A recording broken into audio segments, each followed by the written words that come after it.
The virus is an XL channel which may contain explicit language. Channel blocking is available by calling 1-800-XM-RADIO or in XM Canada, 877-438-9677. It's the Opie and Anthony Show. Opie and Anthony. Radio Shock Jock. Opie and Anthony. All right, we get it. Jimmy, you want to interview Alan Alda? Okay. So let's get to the meat of the issue there. You had AIDS. How long did you have AIDS for? I think about 6 months. Yeah, I must have had a light case. Did you notice that the women really like the Obama guy? Because he's got a huge... Well done. That's why. Hello, sir. This is operator 80 with an IT relay call. Do you know how to use relay? No, you... No, I'm sorry. No. Calling for supervisor assistance. Please hold. Oh, boy. Now you've done it. Oh, I thought that was a computer voice. You went in and dropped an A-bomb. That was a real voice? What do you think? But enough of this palaver. Let's get the show on the road.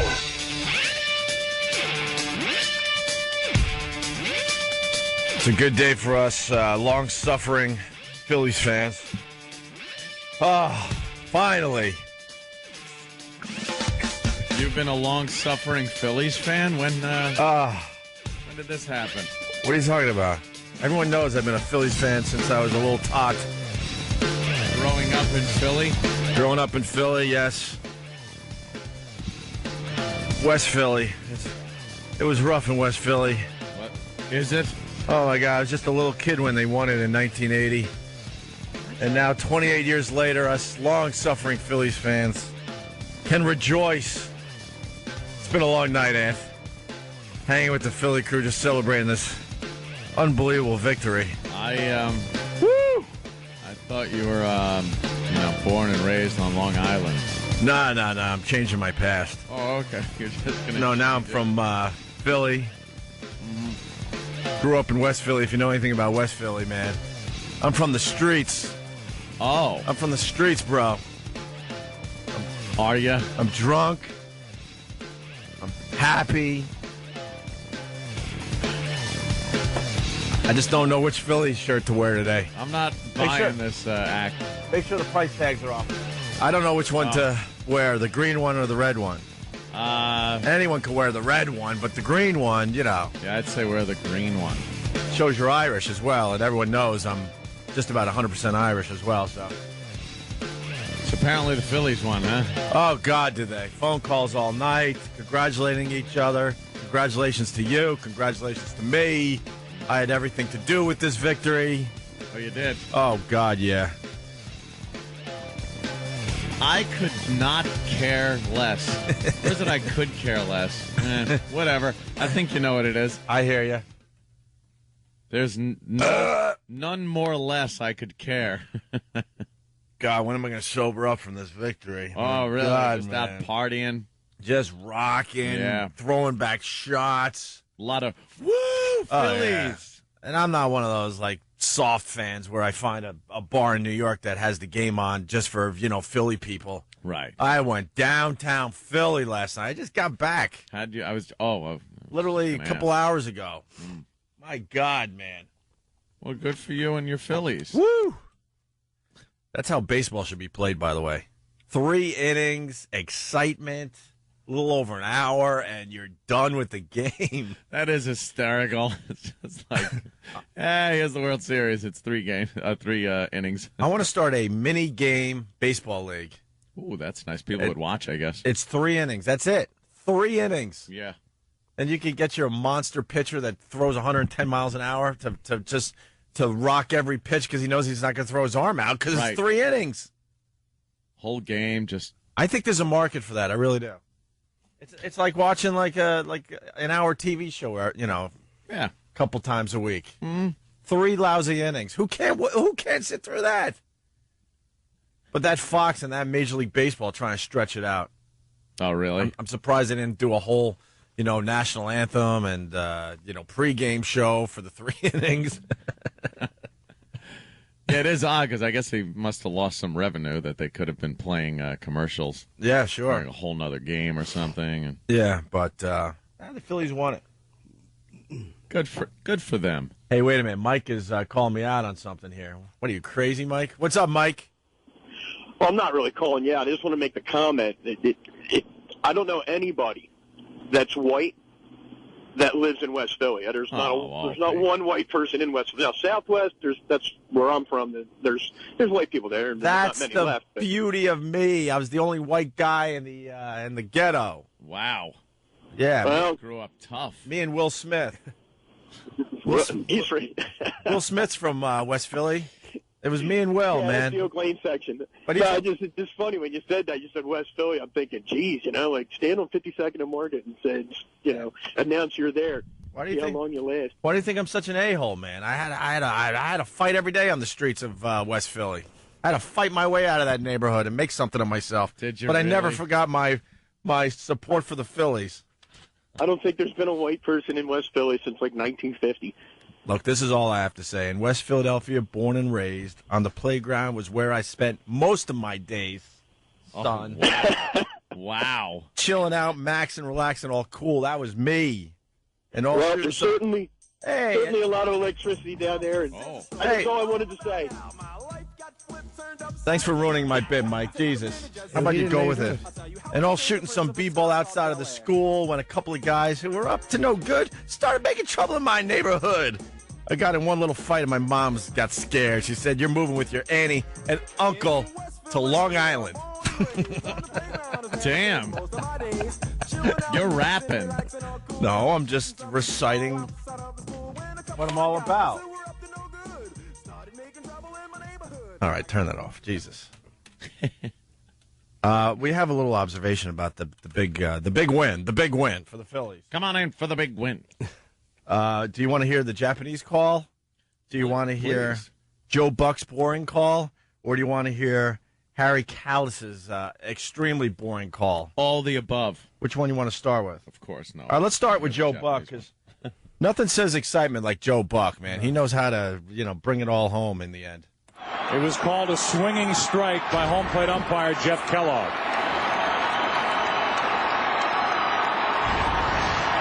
What a flake. 0-2.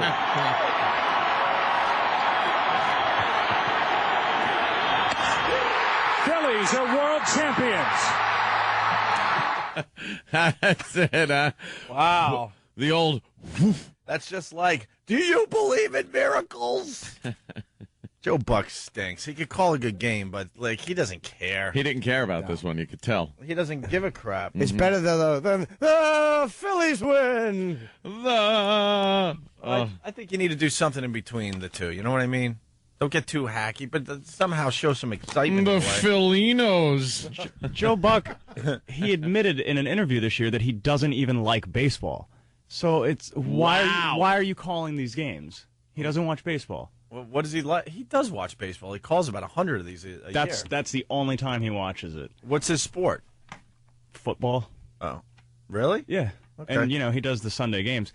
But the call last year for the Red Sox, same thing. Mm-hmm. Red Sox win the World Series. Mm-hmm. Who cares? You hear him packing up to leave. Oh, yeah. He's shuffling of things and a coat going on a zipper being zipped. All right, Phillies win. Well, this one's a little better. サルブラッドフォードアンダーハンドから投げました打ちましただけピッチャーの右をこのけていったセンターラインセンタータイムリーだ優勝の1点だ勝ち越しの今ホームイン三塁ランナーダイソーブランチョレットが帰りました A, I hate the pile-on, and B, the Philly fanatic is ruining everything for me. Yeah. That was the Japanese call, and here's the difference, Anthony. Yeah. That was a double. That was just a double? Yes. No way. Look at the fires down in Philly. I started that fire. It's still lit. Nice. Nice. Boy. That was me. Got to be fun to be down there.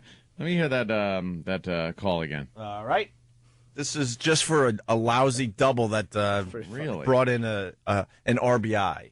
サルブラッドフォードアンダーハンドから投げました打ちましただけピッチャーの右をこのけていったセンターラインセンタータイムリーだ優勝の1点だ勝ち越しの今ホームイン三塁ランナーダイソーブランチョレットが帰りました Wow, what happened there? That was old historical audio. and this is it right here. Phillies winning. The Japanese version. さあいよいよあとアウト一つあと1球そんな右手人差し指を指し示しているファンが見られます。4万5000のファンに見つめられて、地元で28年ぶりの歓喜の瞬間迎えるか。ピッチャーブラッドリッジ、左バッターボックス代打エリッキースキーに第3球を投げた。空振り三振、スリーアウト。フィラデルフィアフィリーズ、28年ぶり、1980年以来のワールドチャンピオン。You know, it is a really big deal to win the World Series. Joe Buck should be fired, now that I think about it. This game is being shown all over the world. Yeah. There's interest in this all over the world now because of the players coming from everywhere, right? And Joe Buck, Phillies win the World. You got to go with over-the-top excitement now that I think about it. Maybe not the catchphrases like our pal that calls the Yankees games, but, yeah. You know, this thing is being shown everywhere. Here's the last part of that play. Yeah.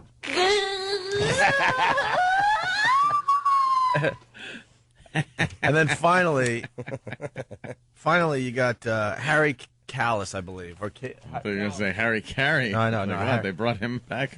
Harry Callis has been calling Phillies games for almost 50 years, 40-some-odd years, or around 40 years, something like that. Bless him.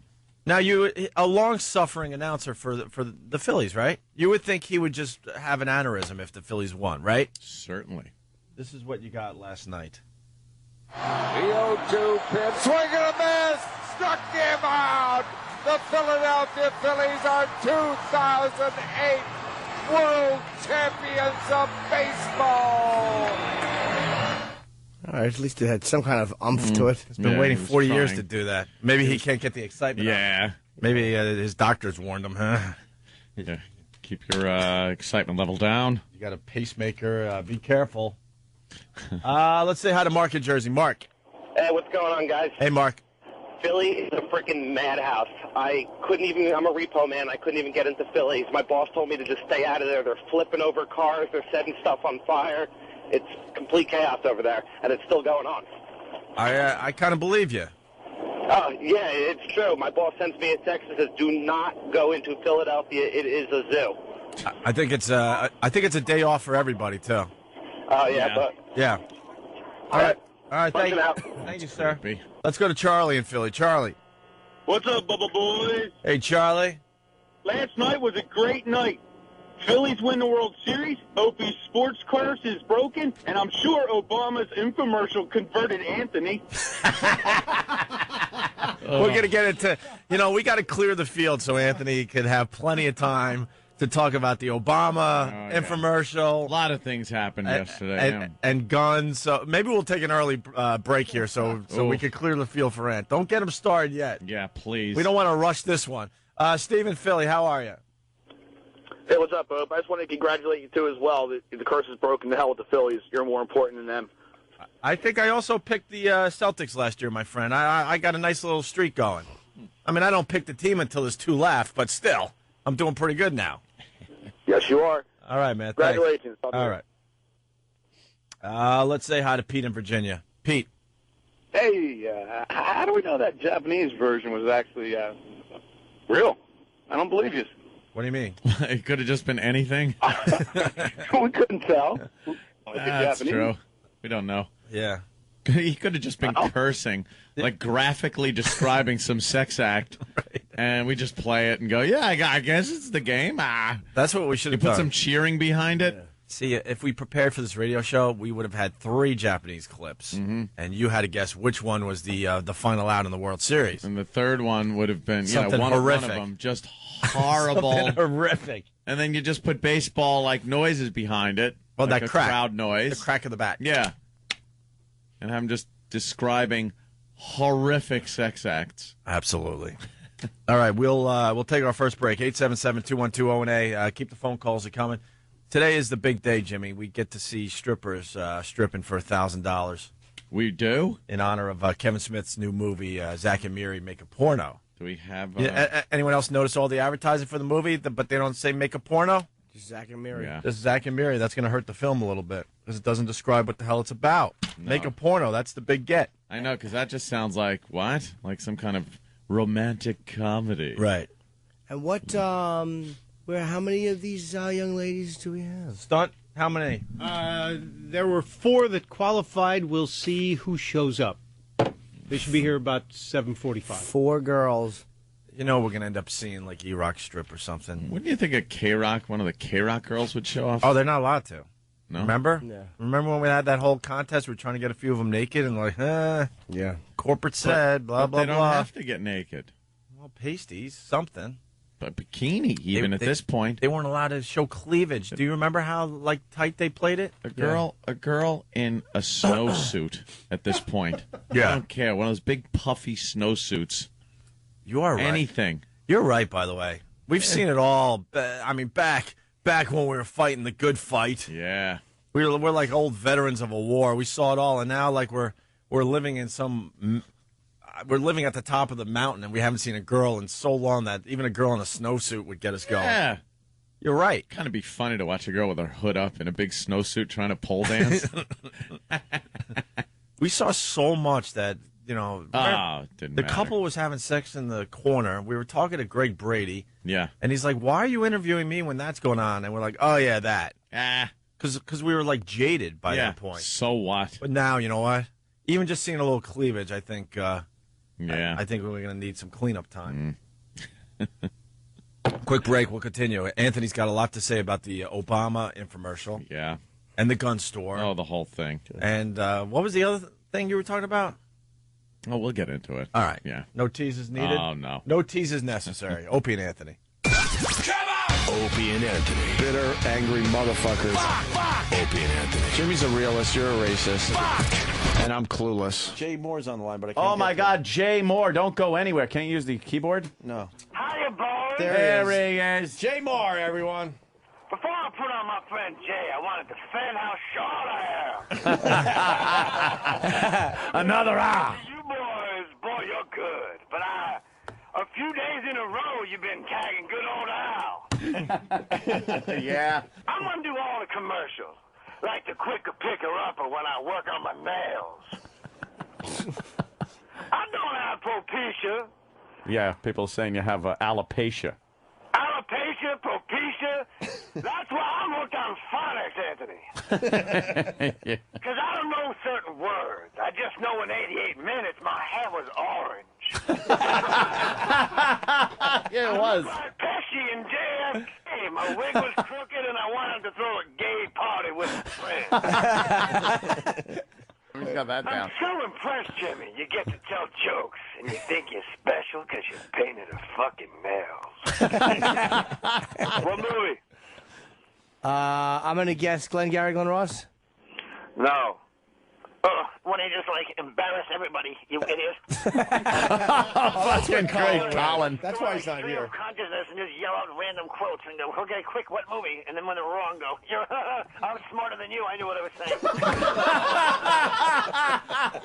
Yo, you should let Tracy Morgan talk to Jimmy. I got schizophrenia. I just got my belly off in preschool. His belly. In a doo-doo diaper pamper. Yeah. Jay, please put Colin in Reservoir Dogs. Guys, you know, obviously there was a rat in this whole operation, and I know it wasn't me. I'm pretty goddamn sure it wasn't you. I don't know, the guy definitely fucking freaked out in there, but he seems, I don't know, he seems pretty okay now. He's a big guy, I don't know. Holy I mean, Jesus Christ. You're holding a desert eagle, and he's asking you if you want to bark all day. Remember, you know, a guy like that doesn't have all this, you know, just reach the top. You know what I mean? We need to get in touch with Joe, get this guy to the hospital. He's getting blood on my shoes. Finicky I am when it comes to my LA Gear sneakers. Holy Say the goddamn words, stupid. stupid. Holy. Colin driving around the valley with Bobby Kelly in the back. I broke my fucking stomach, man. Are you gonna be okay, stupid? When you shut up, you're bleeding all over my car, you dumb. That dumb bitch, you know, if I gotta shoot some cop, if that's the difference between me doing, 10 years. Goodbye. You know, that's what I talk about in the meeting today. I was really stressed out. I went to like 5 meetings in 10 minutes. What I do is I go, hi, my name's Colin, and then run out the room and go to another one. So I don't want to listen to everybody else talk, it's a little boring. They always outdo each other. Holy shit, God, Joe. is that a fucking perfect Colin? I think he's having a nervous breakdown out there now. Oh, damn. Well, Bropey. And Manthony. And Manthony, yes. That's right. Ropey and Manthony. This is fucking awful. Wonderful. You're listening to the Opie and Anthony Show. I'm him, Norton. Yes. Him, Norton, man. The Virus. XM 202. Sirius 197. Opie and Anthony are now back. Get out of my way. That is exactly what it sounds like. Poppycock. O-P-I-E, that's O-P, with his partner Anthony. They give us news in their own views, and Ant really doesn't hate the Jews. Little Jimmy is also there. He likes she-mills and no one cares. Make me laugh, that's O-N-A. The pendulum is swinging back the other way. Make me laugh, O-N-A. Ah, you got that right. We're back with the Opie and Anthony Show. People hate that little ditty. Is that just terrible? I was walking around yesterday doing just that. All right, let's get into this. So Obama did his infomercial. I thought it was just terrific. I thought it was... Did you? I thought it just wrapped everything together nicely. What? Just in time for the election. It was such overproduced fluff, and it was pandering.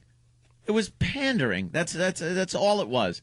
He gets on, and for the first shot is him in what appears to be a Hollywood set of the Oval Office, except there's wood instead of like white walls. It's like wood, almost like Camp David and the Oval Office mixed together. Mm-hmm. And he's kind of in there, kind of looking, like, hey, I belong here.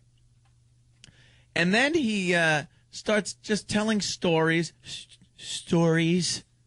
of apparently down on their luck white people. Stories. I didn't know where you were going with that. Very good. Yeah, he's telling he's parading out a lot of white people. And that is so the white people don't get afraid if he was just talking to a lot of black people. Right. 98% of which, black people that are voting will be voting for him. But he wasn't going to cater to them. Doesn't need to. He's already got them. Got them. But it seemed so phony and so pandering and scripted.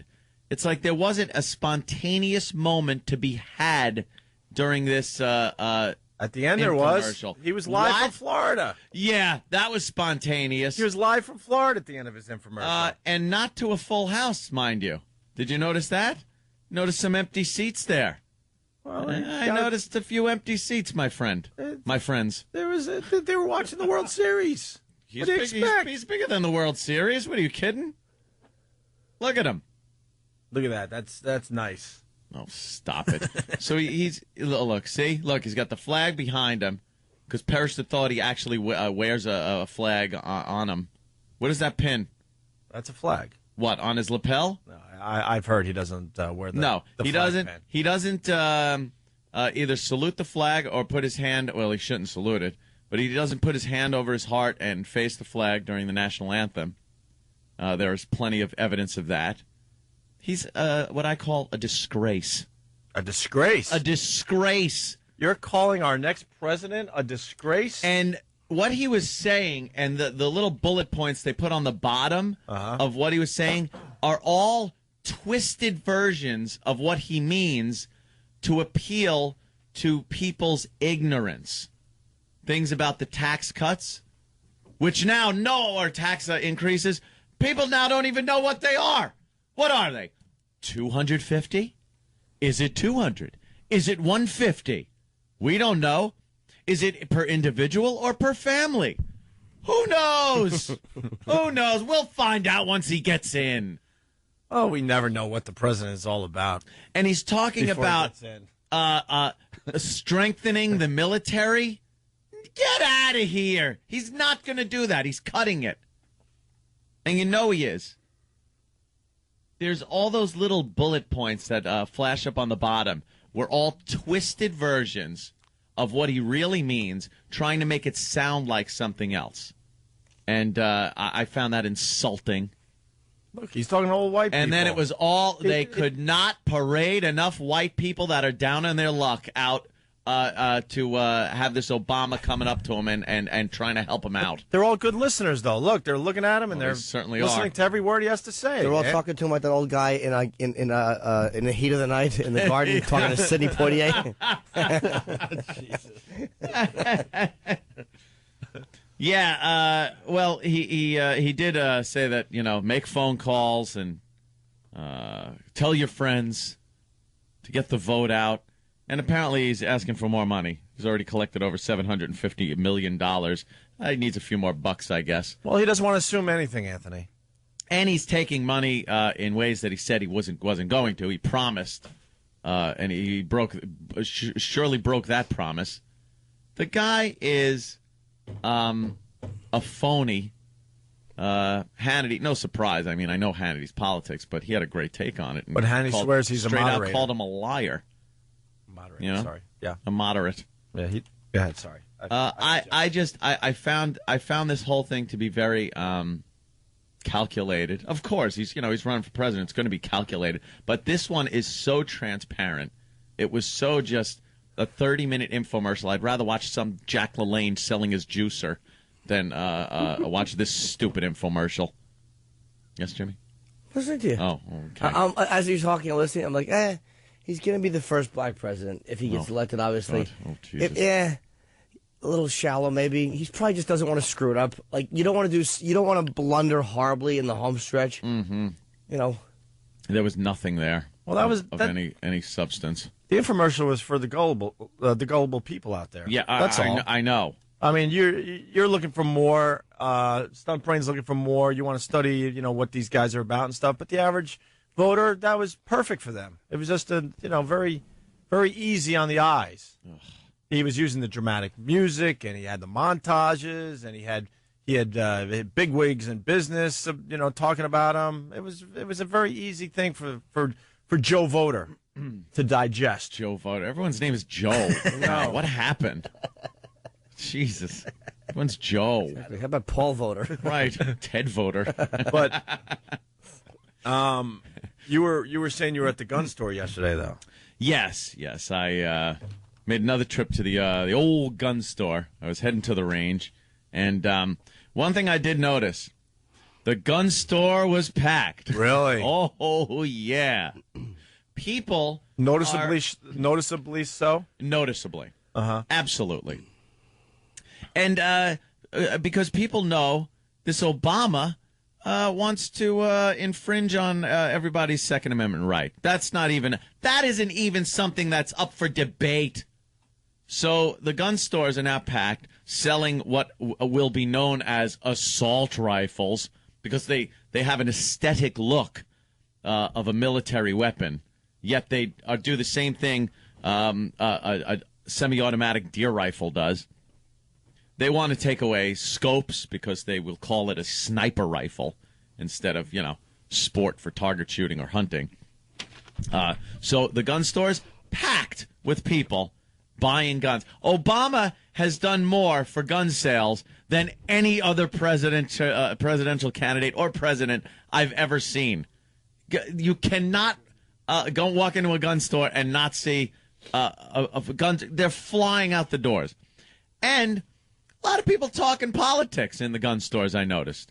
I was in there, and I'm talking with the rest of the guys in there, pretty much of the same mindset.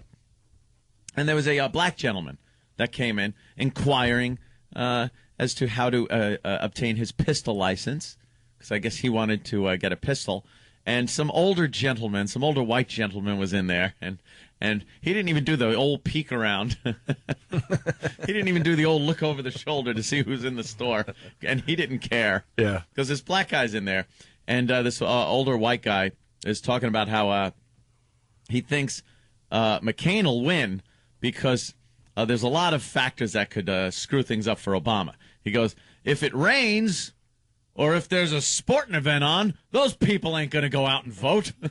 It was fantastic. And there's a black dude right there. Oh, he was right there. If it rains, I love. If it rains, Lord, I can't get wet.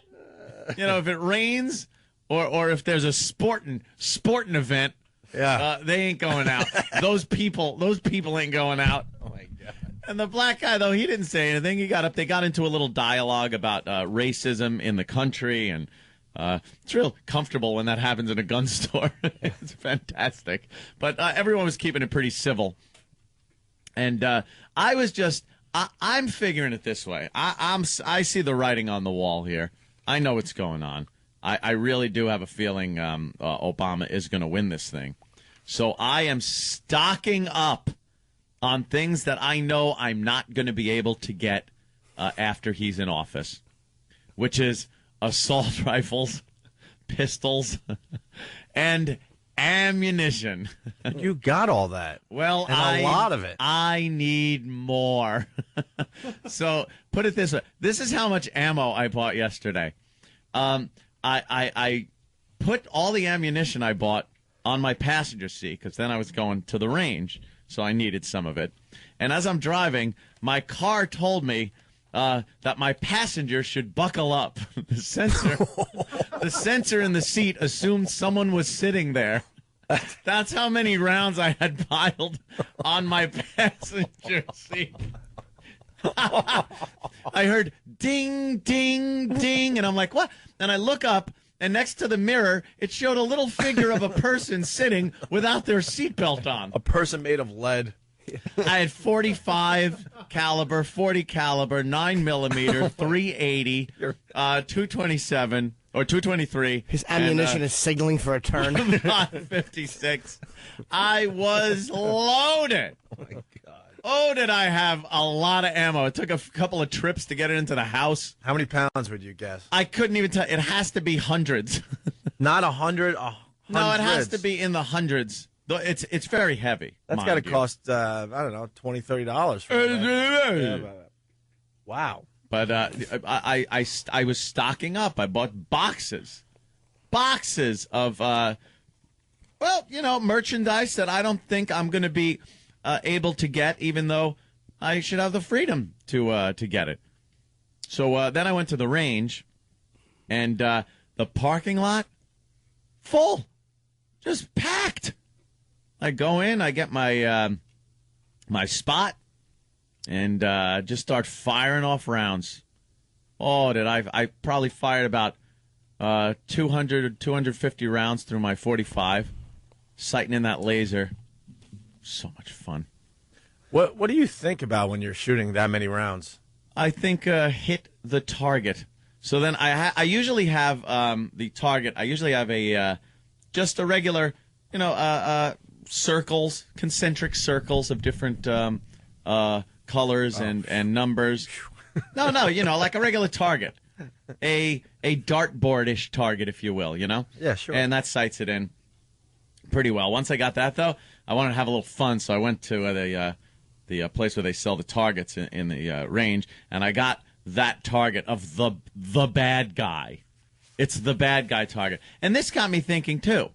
How come the target has to just be the evil, bearded, kind of overweight, crook-looking 30s white guy, bad guy target? There's no other target that they sell that it's only you're shooting at that bad guy. Why can't there be some other targets to make it a little more equal? Everyone likes diversity. Why not in targets? Because they can't make them fast enough? No. They're just making this white guy target, bad white guy target. Because of the things you'd yell while shooting. All right. But it got me thinking, how come if everybody wants this equality, how come there would be such outrage if you hung up a target featuring someone of a different race than a white guy? It's a white man that's holding a gun at you, and that's the target.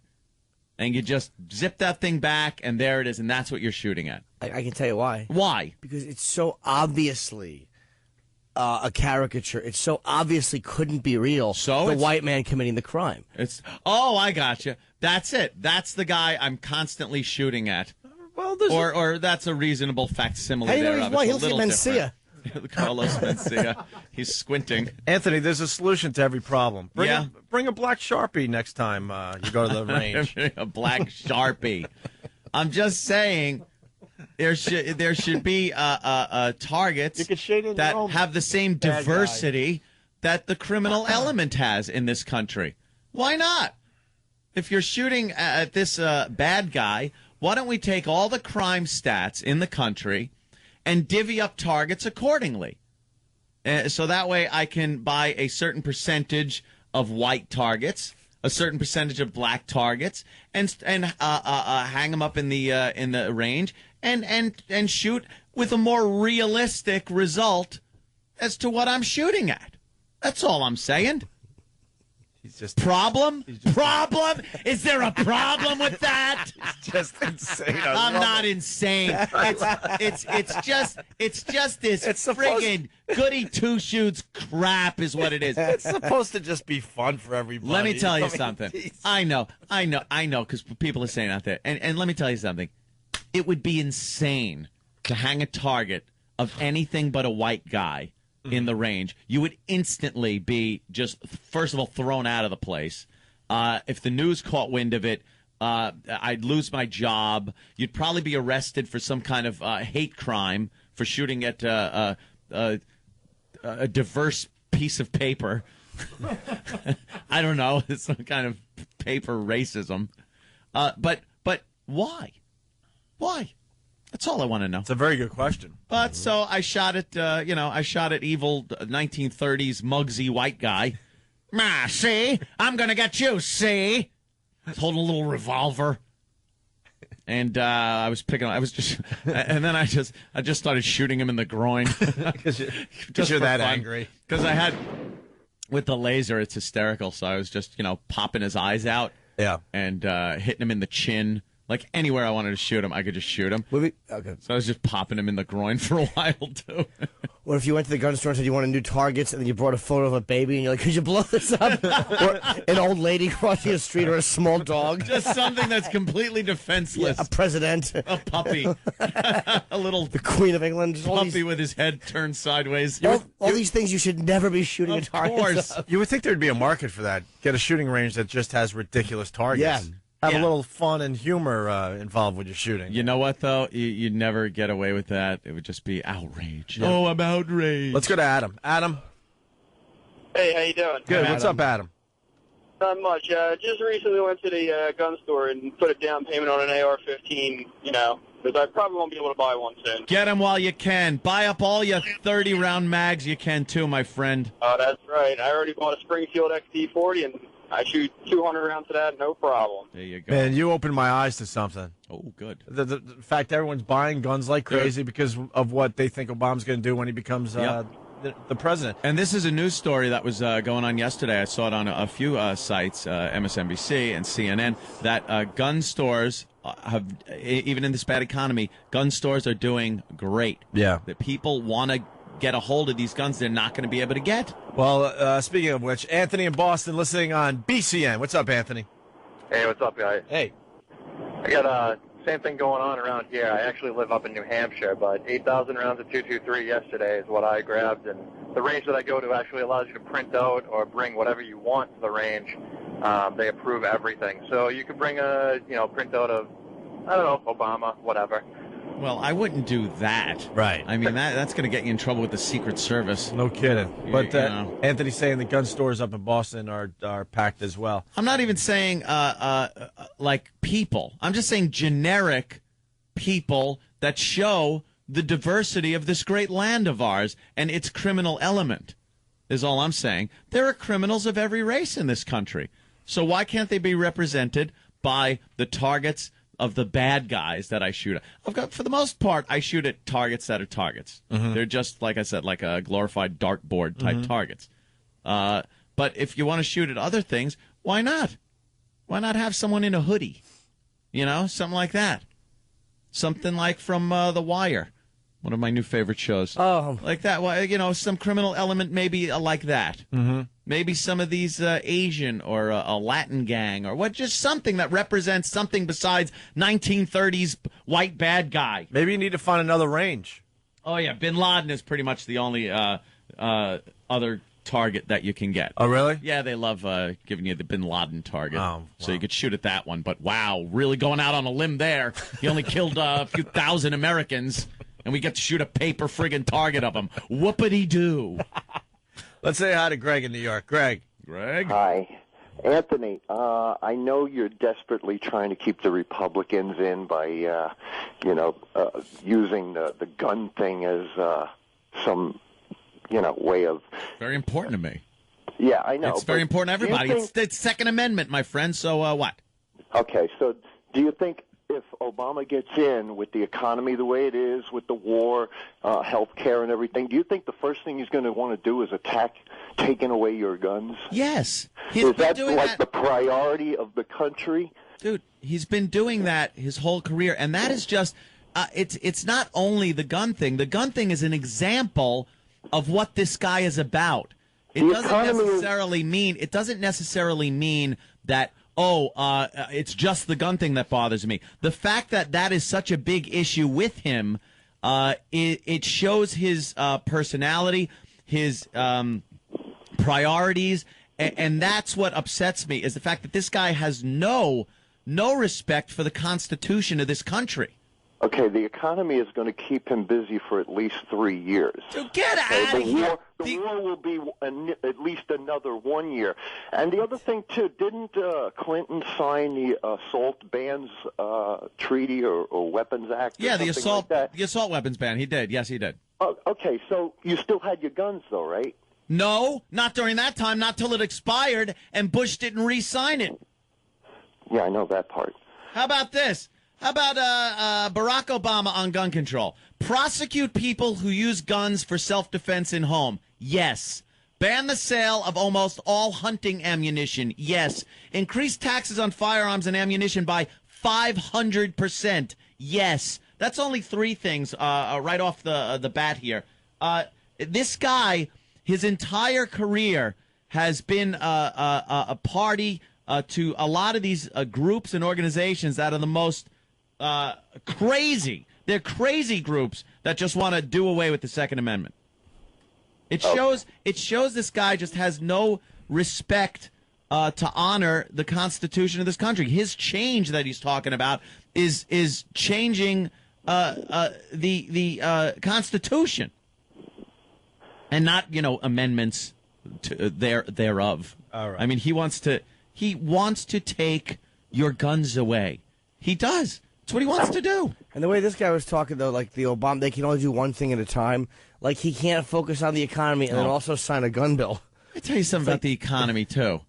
Why do you think it goes up 1,000 points in one day and then down 200 points and up 500 points? If we were in a ridiculous recession like they're saying, the market would go down a lot more than it goes up. It's really kind of chilling at about $9,000 at this point. It goes down, it goes back up. It's going to fix itself. That's what the economy does. The president really, not much of an impact there as far as the economy goes. It's very cyclical. Look at the charts. Look at the charts of the Dow. You'll see dips like this all the time. They're saying it's going to get a lot worse, though, Ant. The experts are saying. Are they? I heard other experts saying it's getting better. Yeah. Who knows? Yeah. What to believe. It's one of those things. But you know something? A couple of years down the road, regardless of who's in office, it's going to get better. All right. We got the phones. They're lit. I don't think we can get to everybody. Steve in Boston, when I go to the range, I shoot a black guy target. Where is he? Yeah, look at where he's from. Boston. That's all they sell up there. Of course. It's hard to find the white guy target. They'll throw you out. Justin in Detroit. This target murdered my wife. Jump off a bridge. Justin in Detroit. It's cold in the D, yes. At my local range, we shoot Arab targets. Mm-hmm. Ian's an FBI agent. We're not allowed to shoot at human-shaped targets. Yeah, they use bowling pins. They use giant printouts of bowling pins because that's kind of the shape of a human, the body and the head. But the FBI, they're shooting for a reason. They gotta know what the hell they're doing out there. Exactly. Why is it? Why are they doing that to the FBI agents? No one, bowling. You're never looking for bowling pins in criminal cases. Oh. One time, maybe. Just mugged by a bowling pin. It's possible it occasionally will happen, especially if it's around the alley where the crime is committed. There it is. That's what they shoot at. Brad in Georgia, Anthony, he's wondering if you could recommend a gun before Obama takes over. Any type of nice 227 type or 223 type AR-15, something like that is good. Pick them all up. Get anything you can. Just go in there and buy everything. Then you got Joe in New York. Sure, Obama lies, but doesn't every politician? What? Politicians lie? And then this guy gets his ammo delivered in bulk by UPS. Yeah. Neil in New York. Nice. That's what you got to do. Can you imagine if you were looking for a bowling pin? I mean, all he'd do is run into the alley and then stand in the little line. You'd never know which was which. All right. Oh, damn it. There'd be 10 of them in each lane, and they'd all be no one would rat each other out. That's ridiculous. What happened where the FBI agents aren't allowed to shoot at the real looking targets? Even if you found the right one, how do you cuff them? I know you have to squat and pick them up and walk slowly out with them with your hands free. With the FBI, they ought to shoot at targets of old J. Edgar Hoover in a dress, perhaps dressed as the belle of the ball. Of course, that's the guy. That's the target I was shooting at. That's him. Look at him. See. Look, he's sporting some hog, though, isn't he? My God almighty. He's packing. He's all bag. He really is. He's packing a gun and he's packing something else there, huh? That's great. I was actually able to pick his individual fingers off. Really? That's nice. Look at this. Yeah. Look at his hairy knuckles. Yeah, he's got hairy knuckles. Big old hairy knuckles. Big hairy Robin Williams hands. Just to wrap up this segment here, we got Obama trying to. He's funny, man. He's trying to. You got to hang in there to the end of this clip. He's trying to do something with an old sitcom. Very funny. Listen to this. If Senator McCain is elected, we'll have another president who wants to privatize part of your Social Security. That ain't right. Can you imagine if you had your Social Security invested in the stock market these last 2 weeks, these last 2 months? You wouldn't need Social Security. You'd be having what was it, Sanford and Son? You'd be like, I'm coming, Wheezy. All right. There's a couple of things wrong there, huh? How does the black candidate mess up the blackest sitcom ever reference? Yeah. I'm coming, Wheezy. Wheezy? You hear the wheels falling right off. Yeah, he just has no confidence in it because he's off script. He knew he was in deep trouble. Listen to the end real fast. And then Social Security invested in the stock market these last 2 weeks, these last 2 months. You wouldn't need Social Security. You'd be having what was it, Sanford and Son? You'd be like, I'm coming, Wheezy. That's not the line. Did he at least? I want to know. What did the crowd do? They probably were like, we know he means Elizabeth. Well, at least say that. That was, I'm coming, Elizabeth. I'm coming, Elizabeth. It's a big one. Or maybe he means that maybe he messed up Sanford and Son. Maybe he meant the Jeffersons, and that with McCain as president, everybody will own their own cleaning business and be small and have an interracial couple above them. I don't think he meant that. That's what he meant. Cleaning businesses for everyone. Everyone's a dry cleaner with him as president. All right. We got to take another break. We got 2 days left in Jocktober. We might have to do this one today. Once again, Anthony is full of crap. You want that? Just quickly, I'd like to know why I'm full of crap. Hello, Rob from New York. Hey, what's up, guys? Okay, please explain why I'm full of crap. All right, I called once before when you were ripping on Obama for attacking McCain on the economy.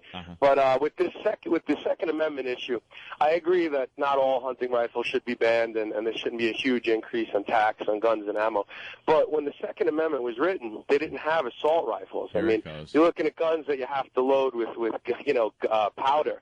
It's impossible to go into a high school, right, or a shopping mall and commit the kind of damage that one person can do with an automatic rifle. That's why I think the ban was a good thing. I think you should be able to shoot a .30-06 or something like that. But maybe you're okay with a rifle, maybe an assault rifle. I don't know.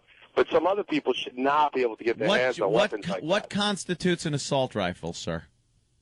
Anything that fires semi-automatically. All right, so you're saying every semi-automatic rifle should be taken off the market? Think about the damage one human being. Is that what you're saying, though? Well, maybe. Either that or there should be very tough requirements to get it. Not anybody should be able to pick one up. Insane. You're talking. You're insane. No, that's insanity. Why? Why do you need that type of firepower? Why not? But first of all, because it's in the Constitution. It doesn't say the right to bear musket. Gun ban, shot and powder. Oh, stop it! They did. What was it? Oh, because they never ever thought firearms are going to get any better than they got when they were shoving a ball down a musket. I don't think the M16 was in this type shit. No, I'm sure it wasn't. But you know something? I can't have a fully automatic M16. That is illegal for me. I can own a semi-automatic rifle. Yeah, I am too. Believe me, I'd love to rattle one of those off. You can't fire them at ranges? But I'm not full of crap. I can't. I can't fire. No, I'm not. It's the Second Amendment. You want to twist it around. Well, the Second Amendment was originally written for what reason? So that people could fight against an oppressive state, right? No. So they wouldn't fall under tyranny. No, yeah. it doesn't say that. It doesn't say that. It says the government should not infringe on the right for Americans for the people to bear arms. That's what it says. I love to say it's full of crap, because why was it put in there? It was put in there because the British had been controlling. It doesn't say why. Do you know? I love this friggin' argument. It doesn't say why. There's no reason in there that says why or why not the American people have the right to bear arms. Yeah, you have to look outside of it to know a little bit more. Oh, look outside of it. Read it literally, you dummy. Everyone's looking to interpret that one. How about I interpret the First Amendment? Here it goes. I'm interpreting the First Amendment. There, you can't talk. That's my interpretation. I looked outside of it. Ass. My interpretation. You don't talk.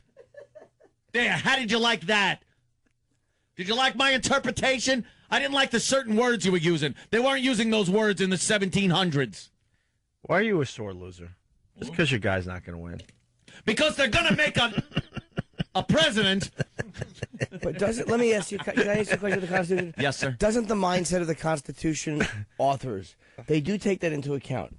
Meaning, like, again, it could be the separate but equal, Brown versus Board.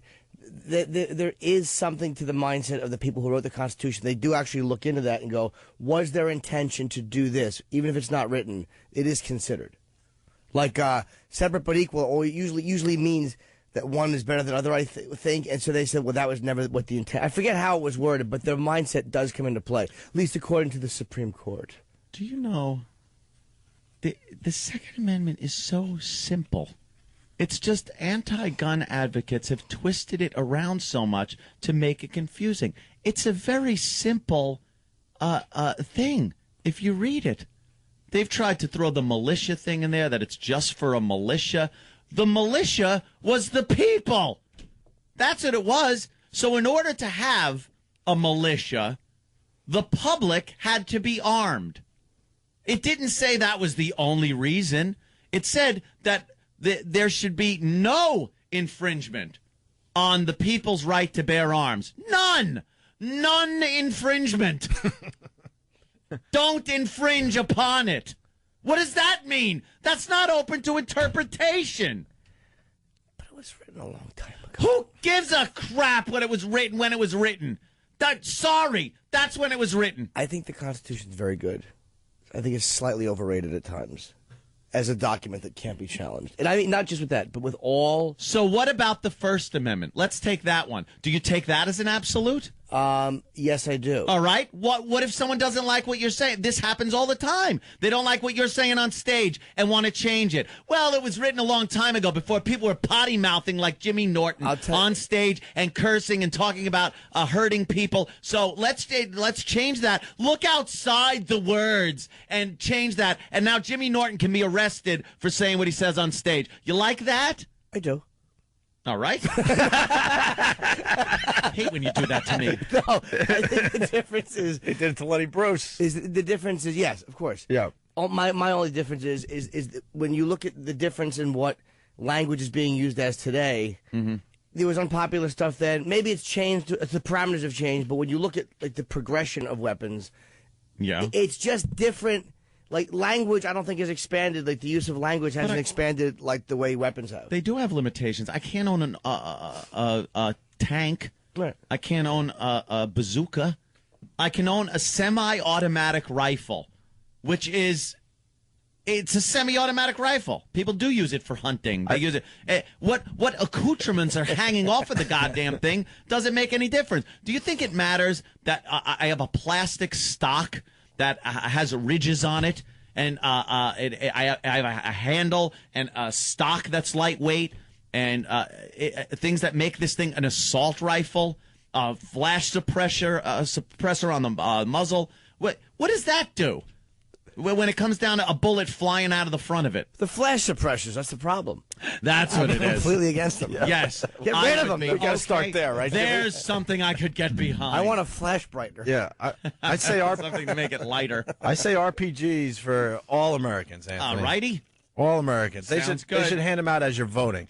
You vote in this country, you get a free RPG, courtesy of the government. I like it. 10th caller, you get an RPG. How cool would that be if we all walked around with RPGs? RPGs. Just take it completely the other way. Oh, just shooting at cars. Be the president that says, "Look, yes, I agree with the Second Amendment, and buy whatever the hell you want. Buy the hell whatever you want. Just get whatever you want. Can you afford a hydrogen bomb? Right. It's yours. Right. But do you know that the NRA says I should be able to own a gun? Yeah. They're wrong.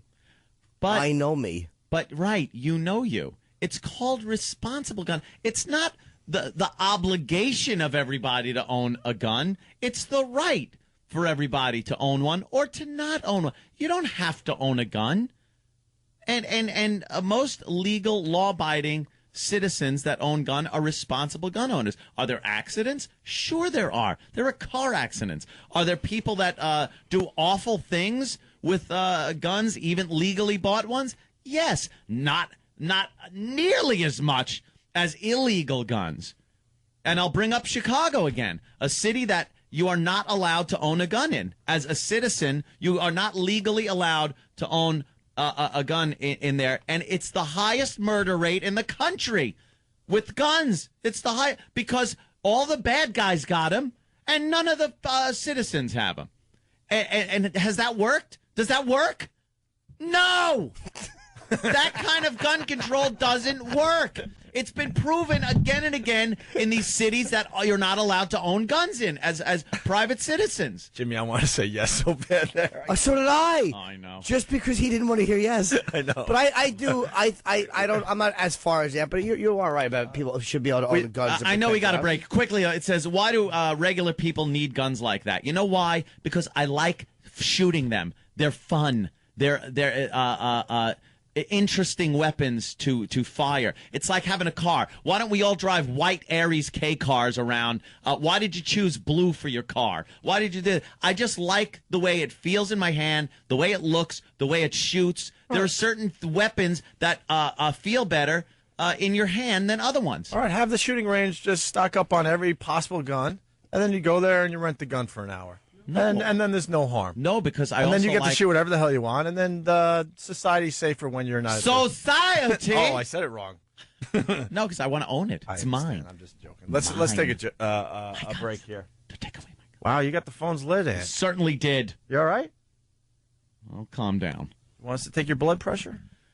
I would love to see what it is right now. No, it's probably pretty good. After that? We ought to it get has one of to go up. We ought to get one of those in here for every so often. Check you out, me. It has to go up. Jimmy. Joe the plumber again. Hey, Joe! Joe the plumber. Enough of this Michael Chiklis looking douche. God. Enough. Look at him. Big stupid boxy head. Wait, Sarah Palin has Joe the plumber? Yeah, banging. They're banging. Nice. Yeah. You heard it here first. Yeah, he's laying pipe. Opie and Anthony. The Opie and Anthony Show. You're listening to Opie and Anthony. There's something very... that really makes me crazy. Nasty. Fucking thing sucks!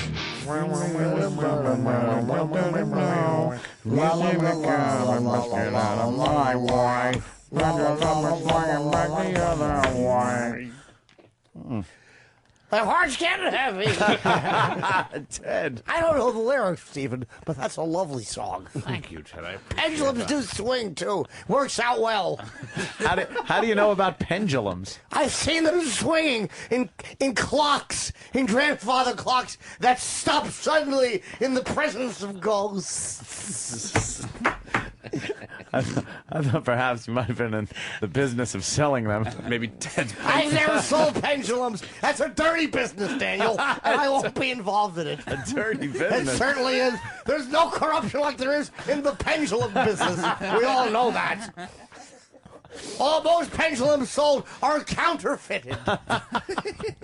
They're spray-painted cow patties with little sticks on them.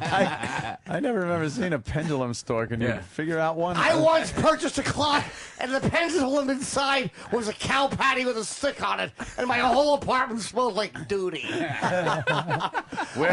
Where did you purchase the pendulum? What's that? Where did you purchase the pendulum? It was at a garage sale. They had 1,400 pendulums for sale. I didn't know how they got them. I didn't want to know. That doesn't sound like a garage sale. That sounds like a store of some No, kind. it was a garage sale. It was my neighbor. God He was damn going it. away for child molesting charges. Danny's just laughing at me. I'm trying so hard. What'd you say? I just want to know if there's a store that No, sells there's them. not. I've answered that question, Anthony. What do you want me to say? Oh, yeah, there's a store called Pendulum Emporium. I won't feed into that. I'm not here to abuse anybody. You won't feed into that. I will not feed into that type of pendulum propaganda. Chicanery. It's chicanery at the highest level. The pendulum business is a dirty business, and I won't laugh about it. Oh, I'm sorry. That's sorry, all right. Ted. I'm sorry to shout. That's okay. I didn't mean to Understand shout. your I anger. hate shouting. Cow patty and the stick. That Yes, would make me they're angry. pendulums, and they spray paint them. They look just like real pendulums. You would know it if you didn't take a bite out of them. That's how you test it. Remember they used to test coins? They would bite the coin. That's to make sure it's not shit. I never knew. Wow. Yes. Oh, my fucking head hurts. You don't want to be wrong on that one, do you? God. That's a damn good song. Let's get out of my way. Pendulum swinging back the other. Very good. That's a toe tapper. Yeah. Thank you. Oh, you're very welcome, Stephen. I'm a big fan of your work, despite your homosexuality. I don't care. I know you don't. Even though the Bible says it's wrong.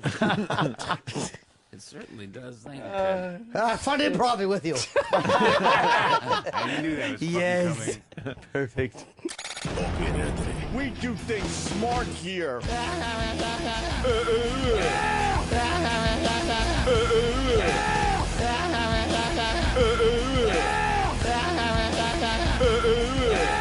We do suck. Here's some shit for you fuckers. You're listening Here you go. Enjoy this, fuckers. to Opie and Anthony. Listen to this shit.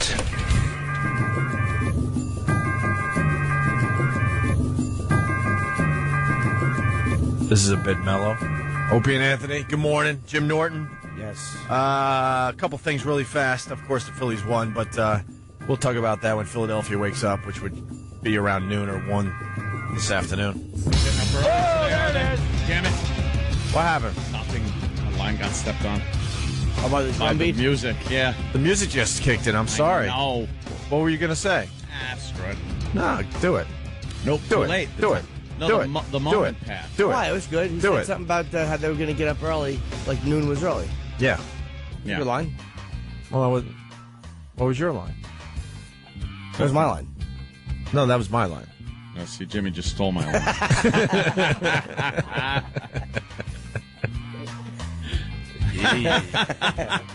Want to feel old today? Want to feel old? Oh, it's feel old thingy? Yeah, yeah. That we're doing now? These little things that make you realize your life is just like TikTok. flying by.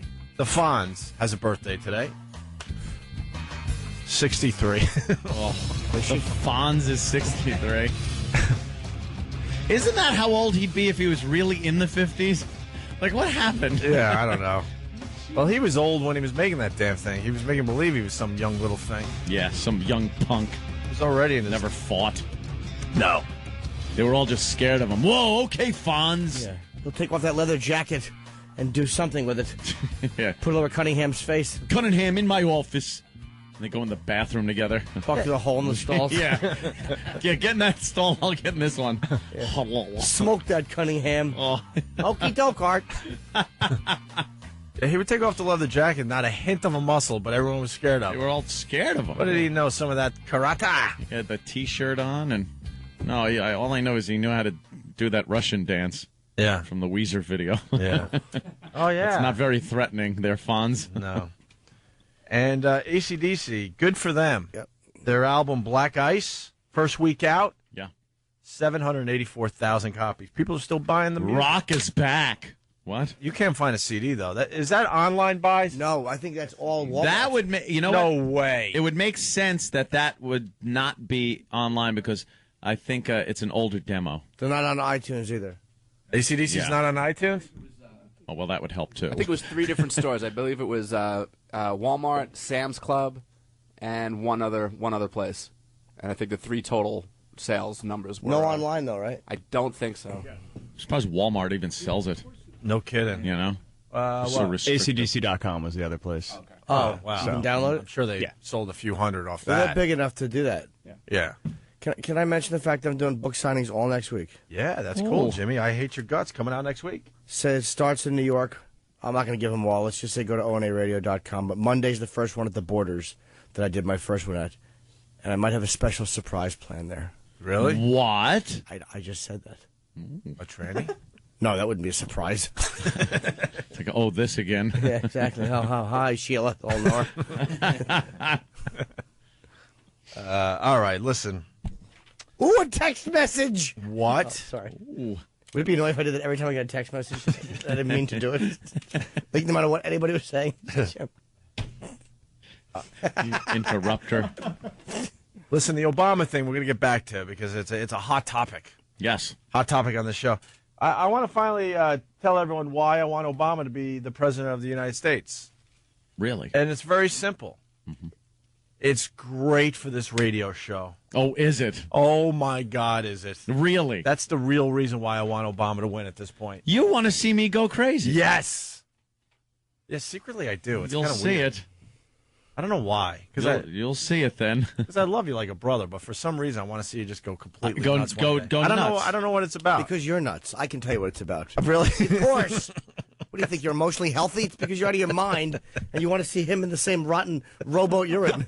Watch me go the real way to say bat crap, but you want me to you see me do that every day. Yeah, when Ed talks about like driving 125 miles an hour, Jimmy's all freaked out. I'm sitting there like, all right, yeah, cool. Yeah, he's nuts. He's out of his mind. I don't even think what that would mean to the show. It just excites me. No, because Jimmy that you're just so out of your gourd at times. Jimmy sees a news microphone in front of his face. Yeah, we're all shocked. We told him to drive slower, you know. And we're just gonna have to carry on from here. Yeah, that's why I panic. Oh. But Obama, Jeez, way to really bring me up there, Jimmy. Thanks. Well, I worry. I worry. What would I say to the news people? I don't know.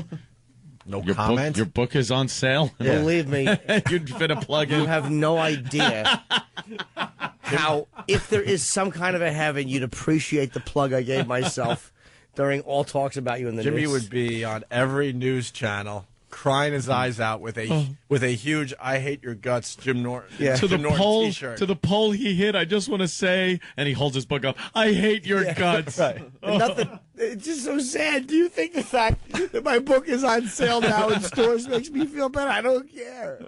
This is supposed to be a happy time for me. I have a book coming out. Oh my God, that would be fantastic. No kidding. All the shows would have me on. Oh, of course they would. Everything would sell. Great. All our merchandise would sell. What do we got? We got a few T-shirts. God, we're the lamest. Yeah. Elmo would make a shirt like with a wacky cartoon with like ant coming through the windshield, and a pole, like a pole bent over, and like the pole would have a sad face because it just got it. Oh, a text message. But then the shirt would say something like, you'll be missed. Just this horrific cartoon figure flying through the windshield. We gotta stop. Imagine me with a little talk bubble over my head as I'm flying through the air going, at least I don't have to have a... Oh, damn it. Oh, boy, I what didn't have happened? the beep. What happened? Oh, boy. Oh, sorry. All right. We all knew exactly where you were going. Yeah. Yes, of course. At least I don't have to... Wait, get that beep ready. But I think if you're a fan of the show, you got to secretly hope that Obama is the next president. It's just going to be great material. And we're going to get the blood pressure machine. And we'll never make it 4 more years on the air. Yeah, exactly. Yeah. He wins. I want Wednesday morning a blood pressure machine in studio. Yes. Because I want to take your blood pressure on that day. Oh, when the people call up going, ha ha. That's a good question. Who would you replace Ann with? That's Steve in Boston. I would take a year off. Take a year off and then just, whatever. And then, I don't want to think that crap, you idiot. Yeah, Norton and Friends would continue. Here is, we were going to kind of like fade out of Jocktober, but Sam surprised us with a nice one today. Sammy. This is for the people. Jocktober Sammy. Yeah. Sammy. Don't say it just yet, but this is for the people that have been lingering a while. Oh, wait. We have to do Jocktober. Give me that. We have to do Jocktober today. Happy Jocktober, everybody, from your friends at the Opie and Anthony Show. It's a celebration of hacky, pukey radio shows and DJs from across this great nation of ours. Be aware out there today, there seems to be something in the air besides the fall weather here. Oh, my God. Would you just kill yourself? That is, I would go home and just swallow a shotgun. Crank up the crapola. It's Jocktober. There's a person stranded. There's a show. It's stranded. That's good. I love that. That is funny. What the hell was that? Happy Jocktober, everybody, from your friends at the Opie and Anthony Show. Let's all do it. There was no joy attached to that sound. None. 2 days left in Jocktober. Oh, yes. That's it. It's a hell of a way for you to leave the show, man. This is amazing. This great Jocktober bit, and then you say goodbye to everybody tomorrow. The Sam? grand finale. Yeah, this is just, it's perfect for you. Let's not spoil anything. Well, today's Jocktober feature. Yeah. John and Jeff, everyone. All John right. and Jeff. Look at us. Two guys. Yes, they are. Allegedly. They are two guys. Barely two guys. They're two guys. Well, what's the history on John and Jeff? When we first came back to regular radio, we had to follow John and Jeff. They were doing the overnights. Here on K-Rock, yeah. And boy, did they get rid of them. Yeah. It was called K-Rump. You know something? I couldn't remember who these guys were. I swear. I'm like, John and Jeff, I know that. But yes, remember, we couldn't even deal with like going into the bathroom to use the bathroom because their broadcast would be piped into the speakers in there. As we were getting ready for our show. It would bind you up instantly. You'd pucker so much that you couldn't go. See, for me, it was just the opposite. I couldn't hold it. I would hear their voices, and my body would relax like I was on Demerol, and I'd fill my shoes. It's like the brown note. Safe to say, this is horrendous radio. It is god awful. Well, it's not that bad. All right, Sam. John and Jeff. Want to just play the first clip and then please we'll let's get a little taste. All right, well, John and Jeff are two guys who. Yeah, for those who don't remember John and Jeff, luckily they describe themselves. Yeah. In their promos.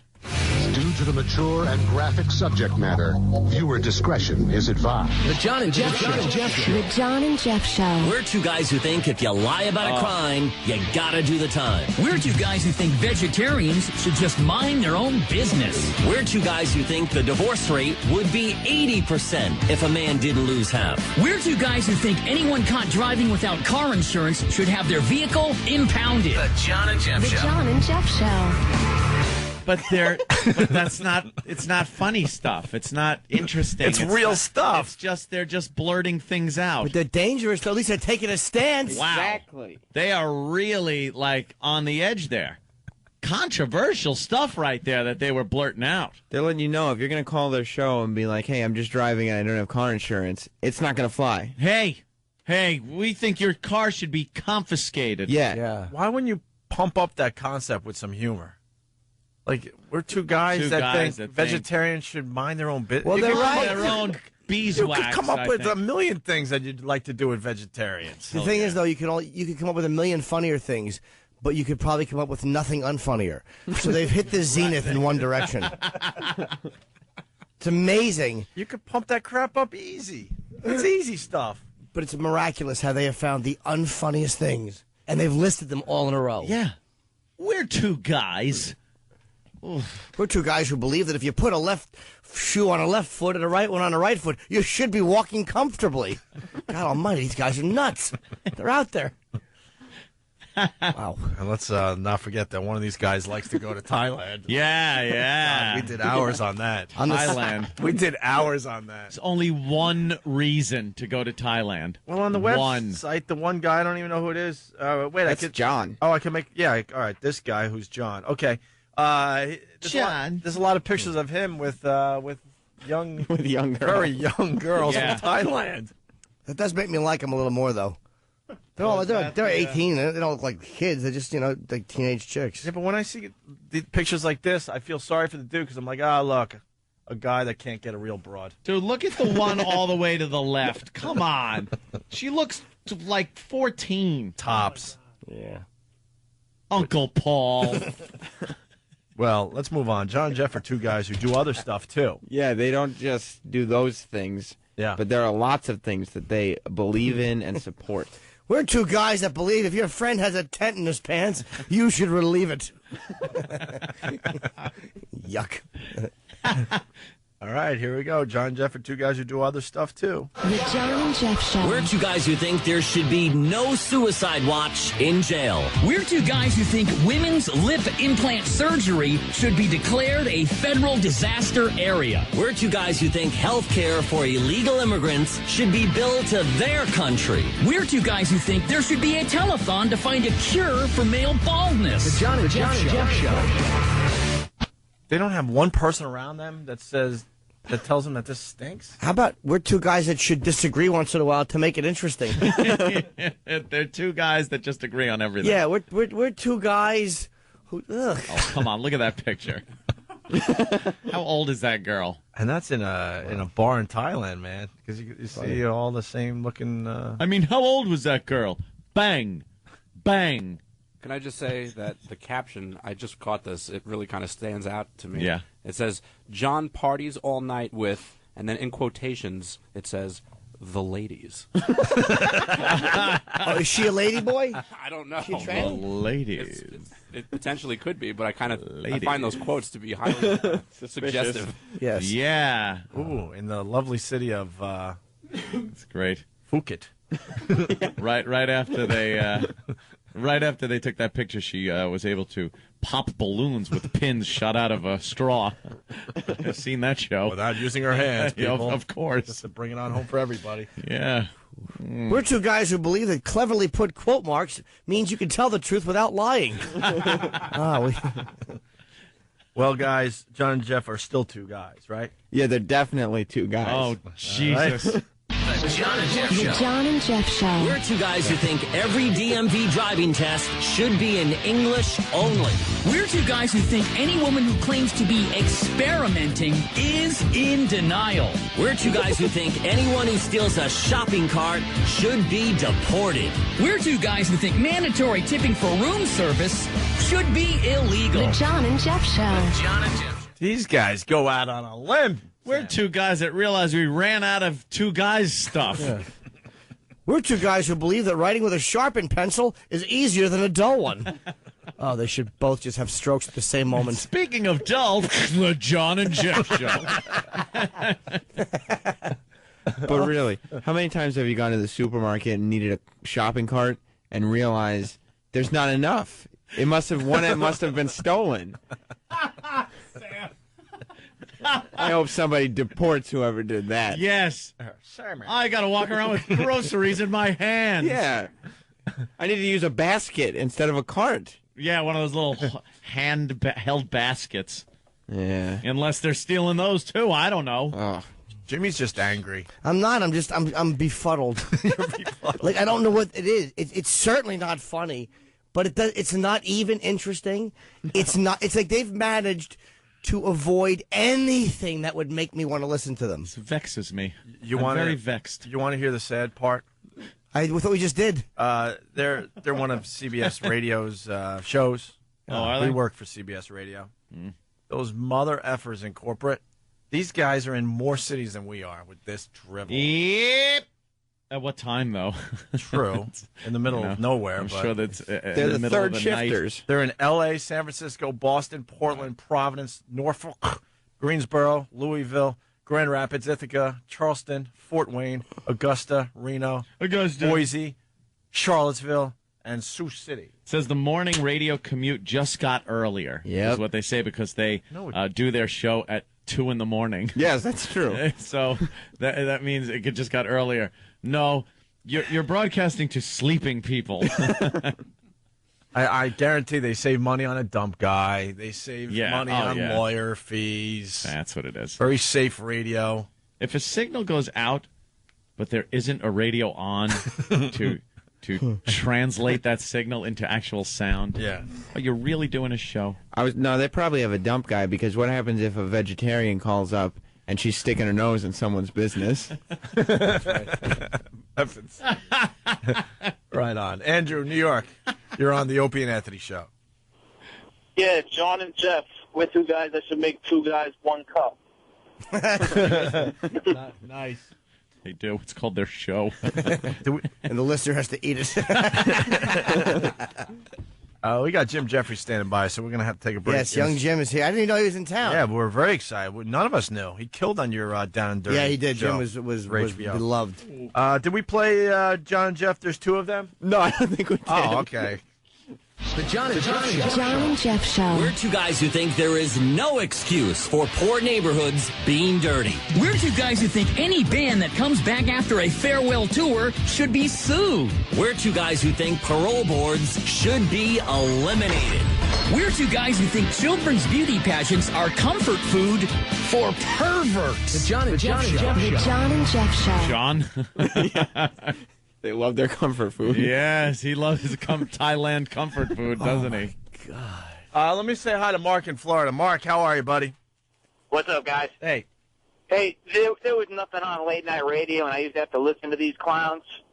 They went on for an hour on a bit that they went to a party one night, and I don't know which clown it was, but he went in and made number 2 in the bathroom and streaked and was too embarrassed to leave and spent an hour on how he got out of the bathroom by first trying toilet paper, and then he ended up using the guy's toothpaste, and then finally his toothbrush, and then he left. That's the right sort of excitement. That's all lies. It's a lie. He would do that. He didn't. Oh, that was their hour-long bit. That was how they filled time. Did he talk about how he broke his tampon applicator? Yeah, that never probably. happened. It just never happened. That's embarrassing. I'm sure it didn't, but that was just one of their bits. If you really care, just a little bit of toilet paper takes care of that, and you're out of there in a minute. Or John you just leave it for someone else to enjoy. John and Jeff, we're two guys at the store. These guys are awful. Horrendous. John and Jeff talk about getting an A for effort. This is the last track before we take a break and get Jim Jeffries in here, and then maybe we'll do a little more of this two guys humor for everybody. Yeah, it's great stuff. Yeah, I give you both an A for effort, but an F because you didn't get the answer. I mean, think about that. You know, when the teacher would always say, "I give you an A for effort, but I give you a C on the project." I mean, that really. Yeah, but wasn't that letter? Didn't that letter mean something other than fail? A C sure did to you, I bet. Yeah, think about that. You know why? Why use vulgar language? Exactly. On homework assignments. I mean, think F. Right. It's like, wait a minute. Right. Show me some respect. Why would you say that to me? Yeah, exactly. All right, I got to study harder, but don't insult me. Oh my God, it just makes you look at me. Look, I need that blood pressure machine. Can I tell you something about radio? When people meet me out and about, they go, "Wow, your voice is different in real life." This thing right here makes everyone sound like they got balls. Yeah. You hear his voice? through all that processing? What does he sound like in real life if this equipment can't pump him up a bit and make him more bassy? Spuds Buckley? Wow. Yeah, but I was also like, you know. A little tater. I was a little nothing. Little tater tot. We're two guys who believe, fudgy. Wudgy. Bar. Hey, man. Why are you making this about me? I don't know. I gotta get at you somehow. This is about John and Jeff today. Oh, okay. I was just starting out. These guys have been doing it for a while. So what did they say there? God. An A for effort? Yeah. Is that worth the whole break? Can you imagine us doing a whole break on, you know how they used to give you an A for effort? But then what does that mean? They twisted it because it's like F means failure, but F means a bad word too. So it's like, why would you say that to me? Yeah. Ooh. Why do they give an A for effort? It's good stuff. Observational humor. It's great. Yeah. When I was in school, I don't know what it meant, but I would get an A, a B, or a CS, or a D. All right, well. Thank God this Jocktober's almost over. It's exhausting. It's exhausting. Jockvember. No. Povember. We all know. Of course. All right, Jim Jeffries, the great Jim Jeffries. Yes. This guy would be doing our show on a regular basis, but he travels the world to do his comedy. And he was on HBO's Down and Dirty, starring Jim Norton. Yeah, recently. he was great. Did great. He was really great. And he's going to join the program next. We're very happy about that. Ooh. And we'll do a little more John, Jeff, and some other things. Opie and Anthony. Here's some shit for you fuckers. You're listening. Here you go. Enjoy this, fuckers. to Opie and Anthony. Listen to this shit.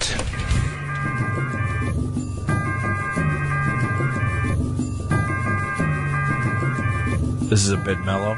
Opie and Anthony, good morning. Jim Norton. Yes. A couple things really fast. Of course, the Phillies won, but we'll talk about that when Philadelphia wakes up, which would be around noon or 1 this afternoon. Oh, there it is. Damn it. What happened? Nothing. The line got stepped on. How about the By the music, yeah. The music just kicked in. I'm sorry. No. What were you going to say? That's right. No, do it. Nope. Do Too it. late. Do it. No, do the, it. the do moment it. passed. Do it. Why? It was good. He Do said it. something about how they were going to get up early, like noon was early. Yeah. Yeah. Your line? Well, what was your line? That was my line. No, that was my line. No, see, Jimmy just stole my line.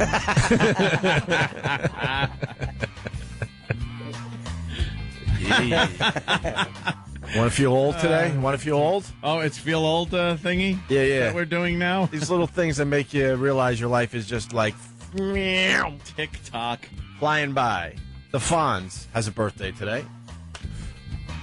63. Oh, the Fonz is 63.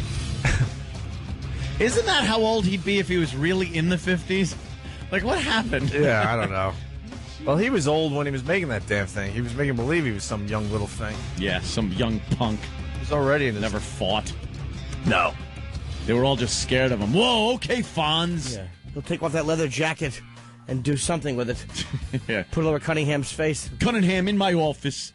And they go in the bathroom together. Fuck through the hole in the stalls. Yeah. Yeah, get in that stall. I'll get in this one. Yeah. Smoke that, Cunningham. Oh. Okey doke, Art.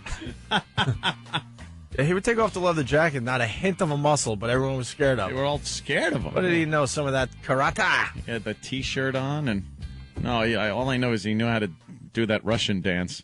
Yeah. From the Weezer video. Yeah. Oh, yeah. It's not very threatening. They're Fonz. No. And AC/DC, good for them. Yep. Their album Black Ice, first week out. Yeah. 784,000 copies. People are still buying the music. Rock is back. What? You can't find a CD, though. Is that online buys? No, I think that's all Walmart. That would make, you know No what? way. It would make sense that would not be online because I think it's an older demo. They're not on iTunes either. AC/DC's Yeah. not on iTunes? Oh, well, that would help, too. I think it was 3 different stores. I believe it was Walmart, Sam's Club, and one other place. And I think the 3 total sales numbers were... No online, though, right? I don't think so. I suppose Walmart even sells it. No kidding. You know? Well, ACDC.com was the other place. Okay. Oh, wow. You can download it? I'm sure they sold a few hundred off Well, that. they're big enough to do that. Yeah. Can I mention the fact that I'm doing book signings all next week? Yeah, that's cool, Jimmy. I Hate Your Guts coming out next week. So it starts in New York. I'm not going to give them all. Let's just say go to onaradio.com. But Monday's the first one at the Borders that I did my first one at. And I might have a special surprise plan there. Really? What? I just said that. A tranny? No, that wouldn't be a surprise. It's like, oh, this again. Yeah, exactly. Hi, Sheila. Oh, Nor. All right, listen. Ooh, a text message. What? Oh, sorry. Ooh. Would it be annoying if I did that every time I got a text message? I didn't mean to do it. Like, no matter what anybody was saying. You interrupter. Listen, the Obama thing we're going to get back to because it's a hot topic. Yes. Hot topic on the show. I want to finally tell everyone why I want Obama to be the president of the United States. Really? And it's very simple. Mm-hmm. It's great for this radio show. Oh, is it? Oh, my God, is it? Really? That's the real reason why I want Obama to win at this point. You want to see me go crazy? Yes. Yes, secretly I do. It's You'll kind of see weird. it. I don't know why. You'll see it then. Because I love you like a brother, but for some reason I want to see you just go completely Go nuts. nuts. I don't know what it's about. Because you're nuts. I can tell you what it's about. Really? Of course. What do you think? You're emotionally healthy? It's because you're out of your mind and you want to see him in the same rotten rowboat you're in. Watch me go the real way to say bat crap, but you want me to you see me do that every day. Yeah, when Ed talks about like driving 125 miles an hour, Jimmy's all freaked out. I'm sitting there like, all right, yeah, cool. Yeah, he's nuts. He's out of his mind. I don't even think what that would mean to the show. It just excites me. No, because Jimmy that you're just so out of your gourd at times. Jimmy sees a news microphone in front of his face. Yeah, we're all shocked. We told him to drive slower, you know. And we're just gonna have to carry on from here. Yeah, that's why I panic. Oh. But Obama, Jeez, way to really bring me up there, Jimmy. Thanks. Well, I worry. I worry. What would I say to the news people? I don't know. No your comment. Your book is on sale. Yeah. Believe me, you'd fit a plug in. You have no idea how, if there is some kind of a heaven, you'd appreciate the plug I gave myself during all talks about you in the Jimmy news. would be on every news channel crying his eyes out with a huge "I hate your guts" Jim Norton to the Norton pole T-shirt. To the pole he hit. I just want to say, and he holds his book up. I hate your guts. Right. Nothing. It's just so sad. Do you think the fact that my book is on sale now in stores makes me feel better? I don't care. This is supposed to be a happy time for me. I have a book coming out. Oh my God, that would be fantastic. No kidding. All the shows would have me on. Oh, of course they would. Everything would sell. Great. All our merchandise would sell. What do we got? We got a few T-shirts. God, we're the lamest. Yeah. Elmo would make a shirt like with a wacky cartoon with like ant coming through the windshield, and a pole, like a pole bent over, and the pole would have a sad face because it just got it. Oh, a text message. But then the shirt would say something like, "You'll be missed." Just this horrific cartoon figure flying through the windshield. We got stuff. Imagine me with a little talk bubble over my head as I'm flying through the air, going, "At least I don't have to have a." Oh, damn it! Oh boy, I didn't what have happened? the beep. What happened? Oh boy. Oh, sorry. All right. We all knew exactly where you were going. Yeah. Yes, of course. At least I don't have to wait. Get that beep ready. But I think if you're a fan of the show, you got to secretly hope that Obama is the next president. It's just going to be great material, and we're going to get the blood pressure machine. And we'll never make it 4 more years on the air. Yeah, exactly. Yeah. He wins. I want Wednesday morning a blood pressure machine in studio. Yes. Because I want to take your blood pressure on that day. Oh, when the people call up going, ha ha. That's a good question. Who would you replace Ann with? That's Steve in Boston. I would take a year off. Yeah. take a year off and then just, whatever. And then I don't want to think that crap, you idiot. Yeah, Norton and Friends would continue.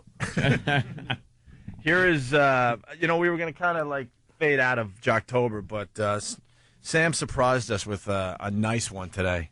This is for the people. Jocktober Sammy. Yeah. Sammy. Don't say it just yet, but this is for the people that have been lingering a while.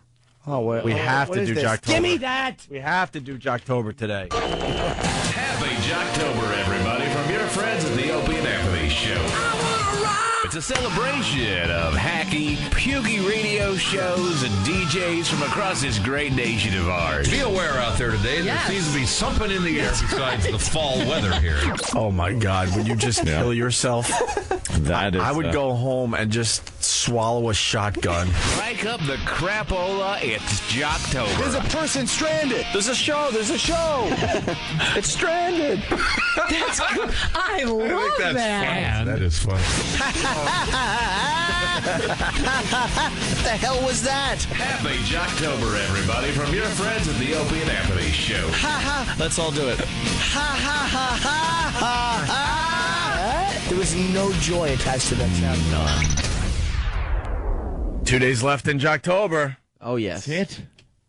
It's a hell of a way for you to leave the show, man. This is amazing. This great Jocktober bit, and then you say goodbye to everybody tomorrow. The grand finale. Yeah, this is just, it's perfect for you. Let's not spoil anything. Well, today's Jocktober feature. Yeah. John and Jeff, everyone. All John right. and Jeff. Look at us.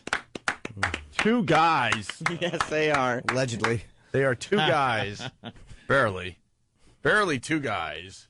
They're two guys. Well, what's the history on John and Jeff? When we first came back to regular radio, we had to follow John and Jeff. They were doing the overnights. Here on K-Rock, yeah. And boy, did they get rid of them. Yeah. It was called K-Rump. You know something? I couldn't remember who these guys were.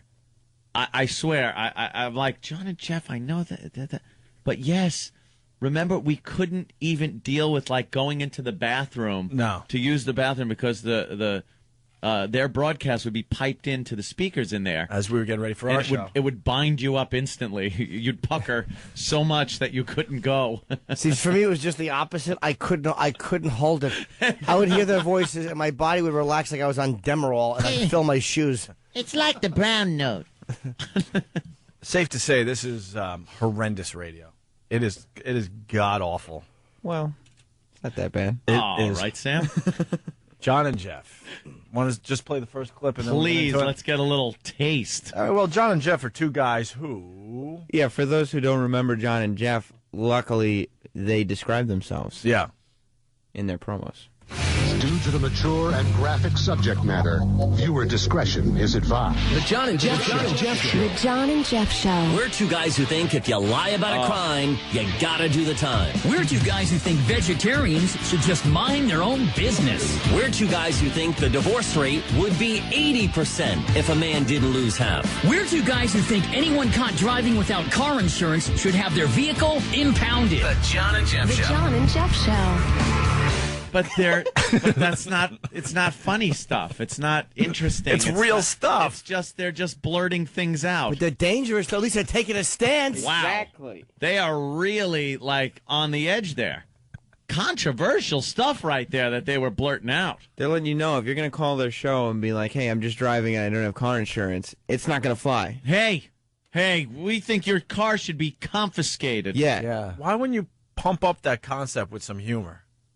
Like, we're two guys that think vegetarians should mind their own business. Well, they're right. Their own beeswax. You could come up with a million things that you'd like to do with vegetarians. The thing is, though, you could come up with a million funnier things, but you could probably come up with nothing unfunnier.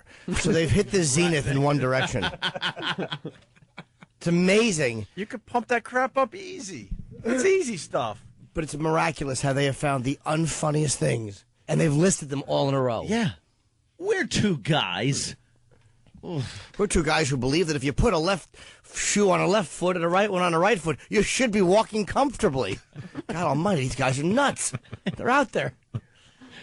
Wow. And let's not forget that one of these guys likes to go to Thailand. Yeah. God, we did hours on that. On Thailand. We did hours on that. There's only one reason to go to Thailand. Well, on the website, the one guy, I don't even know who it is. That's John. Oh, I can make, all right, this guy who's John. Okay.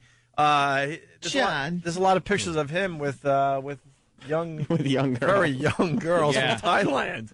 That does make me like them a little more, though. They're 18. They don't look like kids. They're just, like teenage chicks. Yeah, but when I see the pictures like this, I feel sorry for the dude because I'm like, look, a guy that can't get a real broad. Dude, look at the one all the way to the left. Come on. She looks like 14. Tops. Yeah. Uncle Paul. Well, let's move on. John and Jeff are two guys who do other stuff, too. Yeah, they don't just do those things. Yeah. But there are lots of things that they believe in and support.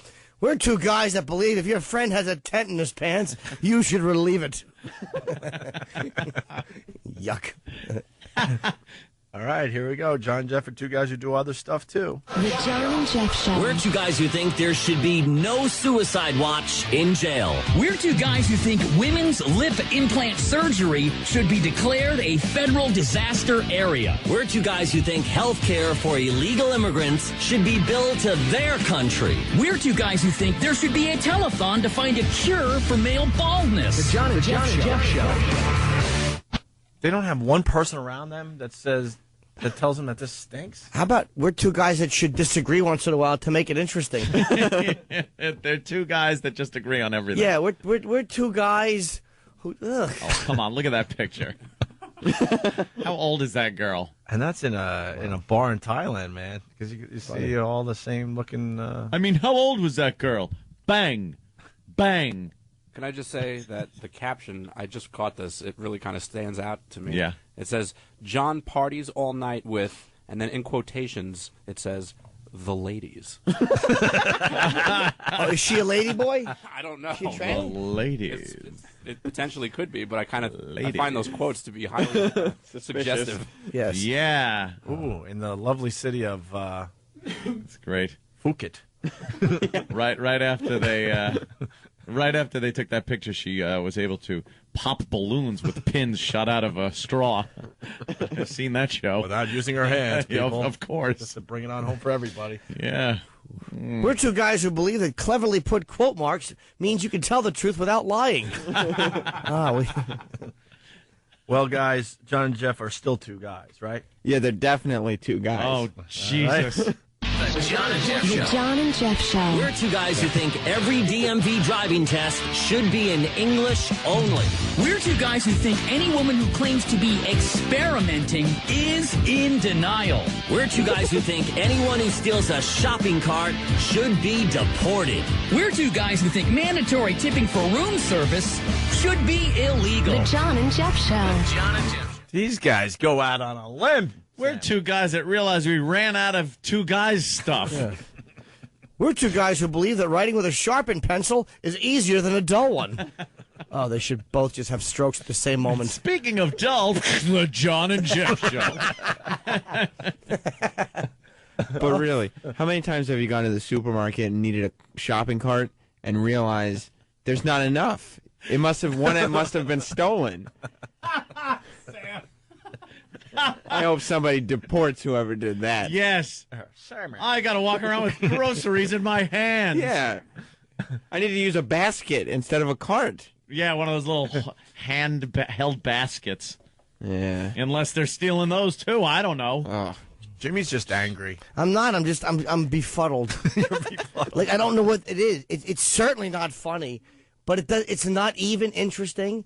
It's not. It's like they've managed to avoid anything that would make me want to listen to them. It vexes me. I'm very vexed. You want to hear the sad part? I thought we just did. They're one of CBS Radio's shows. Oh, are they? We work for CBS Radio. Mm. Those mother effers in corporate. These guys are in more cities than we are with this drivel. Yep. At what time, though? True. In the middle of nowhere. I'm but sure that's they're the third shifters. They're in L.A., San Francisco, Boston, Portland, Providence, Norfolk, Greensboro, Louisville, Grand Rapids, Ithaca, Charleston, Fort Wayne, Augusta, Reno, Boise, Charlottesville, and Sioux City. It says the morning radio commute just got earlier. Yep. Is what they say because they do their show at 2 in the morning. Yes, that's true. So that means it just got earlier. No, you're broadcasting to sleeping people. I guarantee they save money on a dump guy. They save money on lawyer fees. That's what it is. Very safe radio. If a signal goes out, but there isn't a radio on to translate that signal into actual sound, are you really doing a show? No, they probably have a dump guy because what happens if a vegetarian calls up and she's sticking her nose in someone's business? That's right. Right on. Andrew, New York, you're on the Opie and Anthony show. Yeah, John and Jeff. We're two guys that should make two guys one cup. Nice. They do. It's called their show. And the listener has to eat it. We got Jim Jeffries standing by, so we're going to have to take a break. Yes, young Jim is here. I didn't even know he was in town. Yeah, but we're very excited. None of us knew. He killed on your Down and Dirty. Yeah, he did. show Jim was for HBO. beloved. Did we play John and Jeff? There's two of them? No, I don't think we did. Oh, okay. The John and Jeff Show. John and Jeff Show. We're two guys who think there is no excuse for poor neighborhoods being dirty. We're two guys who think any band that comes back after a farewell tour should be sued. We're two guys who think parole boards should be eliminated. We're two guys who think children's beauty pageants are comfort food for perverts. The John and Jeff Show. The John and Jeff Show. John? They love their comfort food. Yes, he loves his Thailand comfort food, doesn't he? God. Let me say hi to Mark in Florida. Mark, how are you, buddy? What's up, guys? Hey. Hey, there was nothing on late night radio, and I used to have to listen to these clowns. They went on for an hour on a bit that they went to a party one night, and I don't know which clown it was, but he went in and made number 2 in the bathroom and streaked and was too embarrassed to leave and spent an hour on how he got out of the bathroom by first trying toilet paper, and then he ended up using the guy's toothpaste, and then finally his toothbrush, and then he left. That's the right sort of excitement. That's all lies. It's a lie. He would do that. He didn't. Oh, that was their hour-long bit. That was how they filled time. Did he talk about how he broke his tampon applicator? Yeah, that never probably. happened. It just never happened. That's embarrassing. I'm sure it didn't, but that was just one of their bits. If you really care, just a little bit of toilet paper takes care of that, and you're out of there in a minute. Or John you just leave it for someone else to enjoy. John and Jeff, we're two guys at the store. These guys are awful. Horrendous. John and Jeff talk about getting an A for effort. This is the last track before we take a break and get Jim Jeffries in here, and then maybe we'll do a little more of this two guys humor for everybody. Yeah, it's great stuff. Yeah, I give you both an A for effort, but an F because you didn't get the answer. I mean, think about that. You know, when the teacher would always say, "I give you an A for effort, but I give you a C on the project." I mean, that really. Yeah, but wasn't that letter? Didn't that letter mean something other than fail? A C sure did to you, I bet. Yeah, think about that. You know why? Why use vulgar language? Exactly. On homework assignments. I mean, think F. Right. It's like, wait a minute. Right. Show me some respect. Why would you say that to me? Yeah, exactly. All right, I got to study harder, but don't insult me. Oh my God, it just makes you look at me. Look, I need that blood pressure machine. Can I tell you something about radio? When people meet me out and about, they go, "Wow, your voice is different in real life." This thing right here makes everyone sound like they got balls. Yeah. You hear his voice through all that processing? What does he sound like in real life if this equipment can't pump him up a bit and make him more bassy? Spuds Buckley? Wow. Yeah, but I was also like, a little tater. I was a little nothing. Little tater tot. We're two guys who believe, fudgy. Wudgy. Bar. Hey, man. Why are you making this about me? I don't know. I gotta get at you somehow. This is about John and Jeff today. Oh, okay. I was just starting out. These guys have been doing it for a while. So what did they say there? God. An A for effort? Yeah. Is that worth the whole break? Can you imagine us doing a whole break on, you know how they used to give you an A for effort? But then what does that mean? They twisted it because it's like F means failure, but F means a bad word too. So it's like, why would you say that to me? Yeah. Ooh. Why do they give an A for effort? It's good stuff. Observational humor. It's great. Yeah. When I was in school, I don't know what it meant, but I would get an A, a B, or a CS, or a D. All right, well. Thank God this Jocktober's almost over. It's exhausting. It's exhausting. Jockvember. No. Povember. We all know. Of course. All right, Jim Jeffries, the great Jim Jeffries. Yes. This guy would be doing our show on a regular basis, but he travels the world to do his comedy. And he was on HBO's Down and Dirty, starring Jim Norton. Yeah, recently. he was great. Did great. He was really great. And he's going to join the program next. We're very happy about that. Ooh. And we'll do a little more John, Jeff, and some other things. Opie and Anthony. Opie and Anthony. I laughed, I cried, I shat in the mouth of an invalid. Ew, that's disgusting. You're listening to the Opie and Anthony Show. It's even worse than this. This week. Remember when that fucking douchebag Gene Simmons was here that day?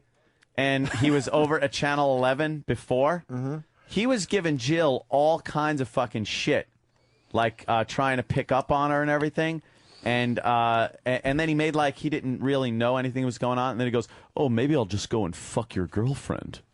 He went over there and actually made a harassing problem over there where her boss had to come up to Jill and ask if there was a problem because Gene like pinned her against a wall. Wow. And was being really like physical and very, very nasty. And I was like, you know, what the fuck, Gene, sit that fucking cocksucker. And then it's like, yeah, well, you know, what I'll be doing tonight. And he goes, yeah, well, I'll be fucking your girlfriend. Wait, Anthony, was it before or after he was here? It was minutes before he was sitting there. Did he know it was your chick when he was pinning her? Yes. Oh, okay. Of course he did. How do you know? He knew. Because he had fucking, or there was a discussion about that beforehand. Oh, wow. And she had said, you know, knock it off. I have a boyfriend, shit like that. And he wouldn't fucking stop. He wouldn't stop being the fucking egotistical prick that he thinks everybody thinks he deserves. It must be hard for him, though, now that he's old and ugly with bad hair, that he still thinks he could be Gene Simmons from 1982. That he's getting every fucking chick. I'm confused, though. Do you like Gene Simmons? No, Gene Simmons is a fucking cunt. Wow. That's what my official stance on Gene Simmons is now. Jimmy's Gene Simmons is there. a cunt. Jimmy's no, crying. the guy fucking Jimmy's knew, crying. and he was bullshitting and trying to play me like a fucking sap as I sat here not knowing what happened yet. I knew right afterwards what happened, but I had no idea what happened. He knew, and he's fucking like trying to play me off as the dim-witted fucking ignorant asshole that doesn't know what's going on. Fuck you, you old cocksucker. Fuck you. Your porno looked like shit, too. You don't know how to fuck, if you ever did. If you ever did, you don't know how to fuck anymore. Get any girl that you fucked, I'll fuck her, and they'll go, that's a fucking. The thing I got from Gene Simmons wasn't a fucking. What was wrong with his technique? What? What was wrong with his technique? He's got no stamina. He's got nothing. He's fucking just a load, fucking blobbing back and forth. Make some moves. Twist some shit around. Make the girl happy, you dumb fuck. Put your face down there, cocksucker. Go franchise your shit little makeup band out and make a few more bucks. Wow. Drop dead rich. Good. Good for you. Look at Gene fucking in his porno. Yeah, lift the gut up. There you go. Now your dick can fit in. Look at his slow motion fucking. Oh, God. It's like the old mangy lion plowing the fucking lioness on the Serengeti. You know that old mangy lion? It's his last year as top of the pride. Wow, you've been holding this in for a while. Fuck Gene Simmons. Touch a raw nerve here. You're listening. Get your hog away from me. To Opie and Anthony. This is retarded. Let's go hold hands and pee. The virus. XM202. Sirius 197. Every big game can now be heard on your XM radio. MLB. It's got a chance. NHL. College football. Touchdown, Texas. And now the NBA is on XM. Kobe hangs a shot up right way. Good. And if you signed up for the Best of Sirius package, you'll also hear NASCAR, Formula One, English Premier League Soccer, and the NFL. Manning to throw. Look at post. Throwing for Burns in the end zone. Touchdown. It's the entire world of sports available now on your XM radio. Since 1925, one stage has been the place that every country artist wants to play. Will the circle be on? It's the Grand Ole Opry. Well, this should be an interesting one. Friday night at the Opry. Yeah, it'll be history in the making. You can experience it across the country and around the world here at XM. It all gets underway about 9 p.m., Channel 11. All that stays the same, but it's Halloween. Doesn't look like a scary show. John Conley, the Whites, Bill Anderson, the Cherry Holmes, and how about Restless Heart? Doesn't sound scary, but it sounds twangy. Join us for the history, won't you? It's right here at XM. Channel 11 gets underway at 9 p.m. East. This is the Grand Ole Opry. Friday evening at 9 p.m. Eastern. On Nashville, XM 11.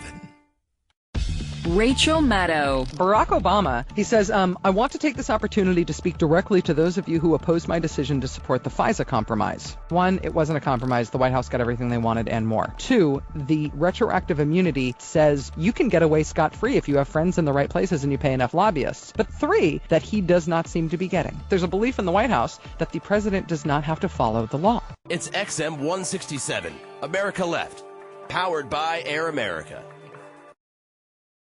Dale Earnhardt Jr.'s Unrestricted on XM Sports Nation, XM 144. Tune in to hear the real Dale, joined by his friends and other guests from the racing world, all without restrictions. We got to talking to the same girl. We got down to the rock car and started talking and totally forgot about the girl. Ended up walking back up to get a beer and left her down there. Dale Earnhardt Jr.'s Unrestricted, Thursdays at 7:30 p.m. East on XM Sports Nation, XM 144, the home of racing's biggest stars.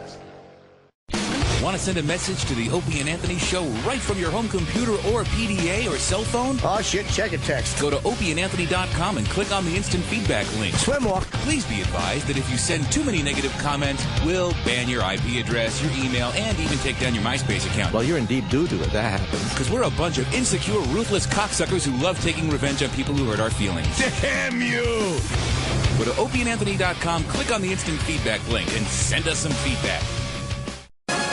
Mad Dog Unleashed. Sirius NFL Radio's Peter King. The scenario with the Colts, I know Peyton can say, well, boy, what's the big deal? A lot of teams are 3-3. We've spoiled fans. You have the New England Patriots being 5-2, playing a guy who hasn't started a game before this year for 9 years. You have the Indianapolis Colts 3-4 with a Hall of Fame quarterback. It's stunning to me. Mad Dog Unleashed. With Chris Russo. Weekdays 2 p.m. Eastern on Sirius 123, XM 144. The NBA on XM. In the XM Sports Nation with your NBA game schedule, I'm Glenn Eunice. On Thursday, just 3 games, the first of which Larry Brown's new team, the Charlotte Bobcats. Keep track of how many he's had over the years. They're in Cleveland with the Cavs on XM 231 at 7 p.m. Eastern. 1 hour later, 8 p.m. Eastern, 232. Dallas and Houston in Big D. New Orleans is in Phoenix at 10:30 p.m. Eastern on 233. More games later in the week. Check us out online. Get a complete schedule at xmradio.com/NBA.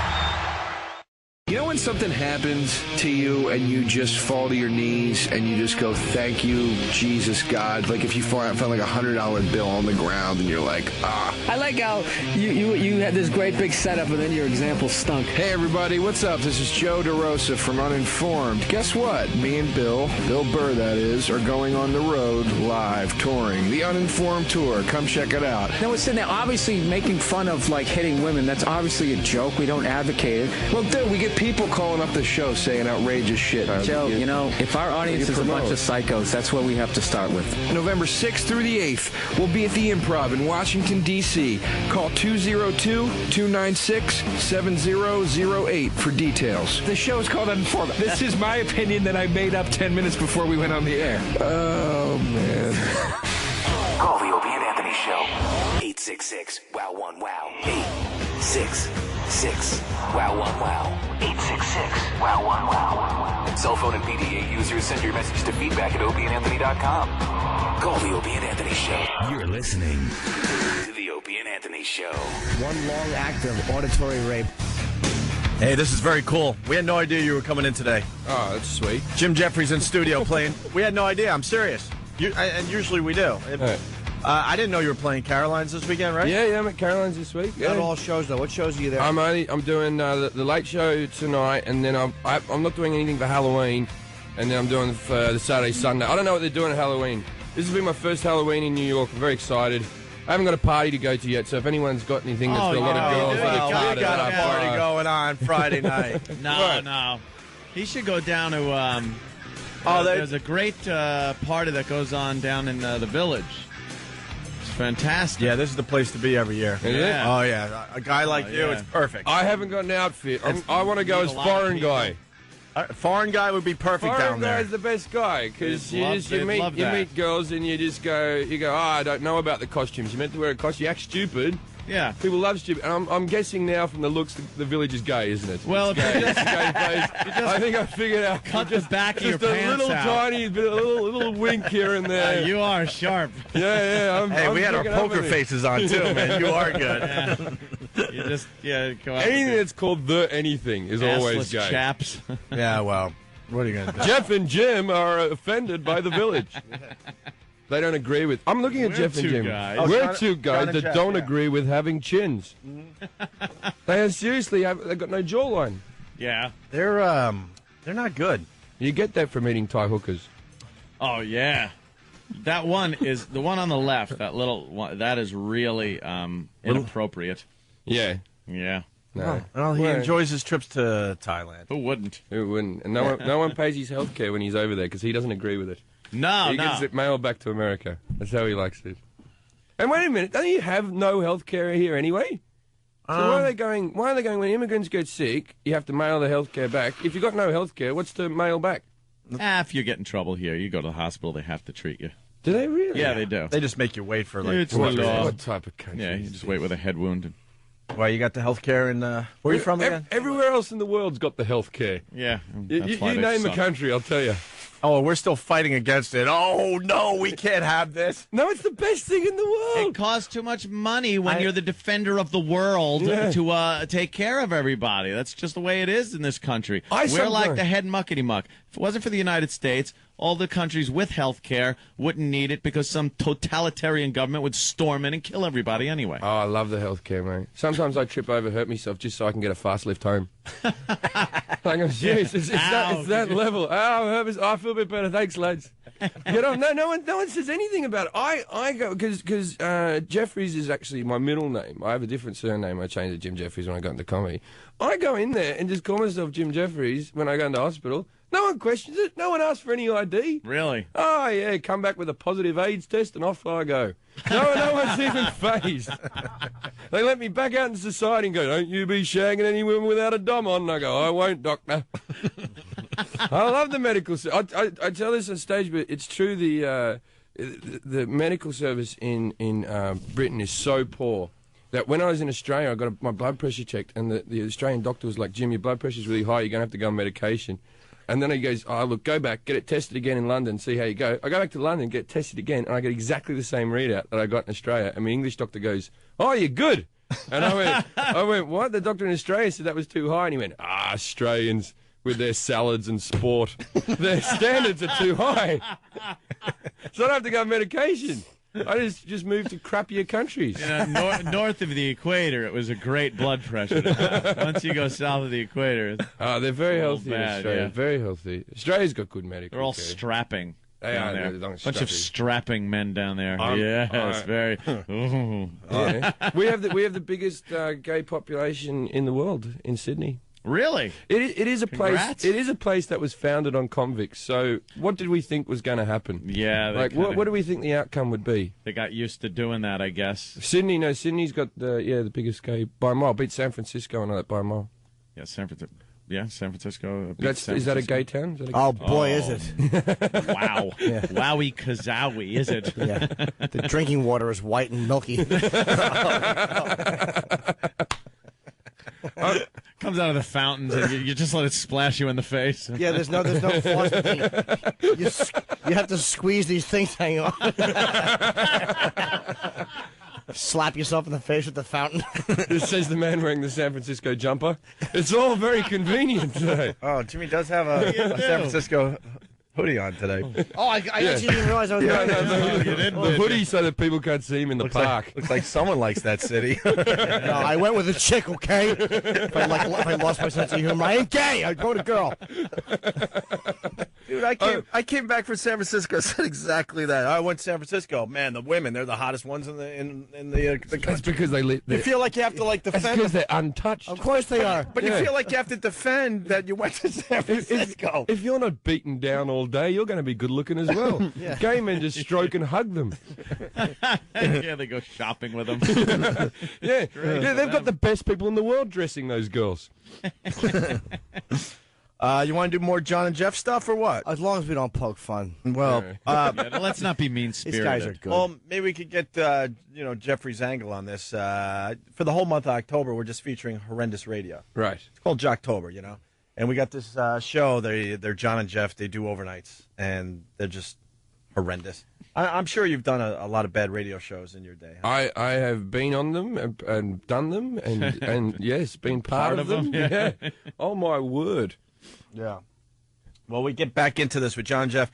They asked their trivia question. Every morning show needs a trivia question. Of course. Sam, why don't we have a trivia question? That's I don't know. I mean, if you care about the callers, you want to get them involved a little bit, you got to have a trivia question so we call up and win some fun stuff. Nice.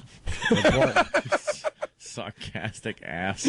And in an effort to fill time, they repeat and rephrase it for 60 seconds? Yes, this is a minute of the question being asked over and over again. Why? But it's kind of a complicated question. Did it have to fit into the music bed they were using? I think they just have a lot of time to fill overnight. All right, here we go. Overnights. The John and Jeff trivia question. So here is the stupid, useless trivia question. On the line, 2 party passes to our third shift 10th anniversary party. Here's the question. 10 years doing overnights? You do overnights for... I had to do overnights. You do a couple of years and you get the F out and you move up. That's like radio school. Right. It's like radio school. You do overnights so you learn how to do it and then you move on. That's like they spend 10 years in school. 10 years? Some people They give this shift to college kids because they don't want to pay them. Yeah. I'd take an overnight shift. Would you really? Yeah, just to get my own show. Go on, sort it out. Some people take... Yeah, it's not 10 years. Some people make the morning commute earlier. That's their the little slug line. Yeah. They're very popular with bakers. So here is the stupid, useless trivia question. On the line, 2 party passes to our third shift 10th anniversary party. Here's the question. God. 10 years. 50% of these items purchased are returned for exchange or refund. Tie hookers. Jeff, could you please repeat that question? All right.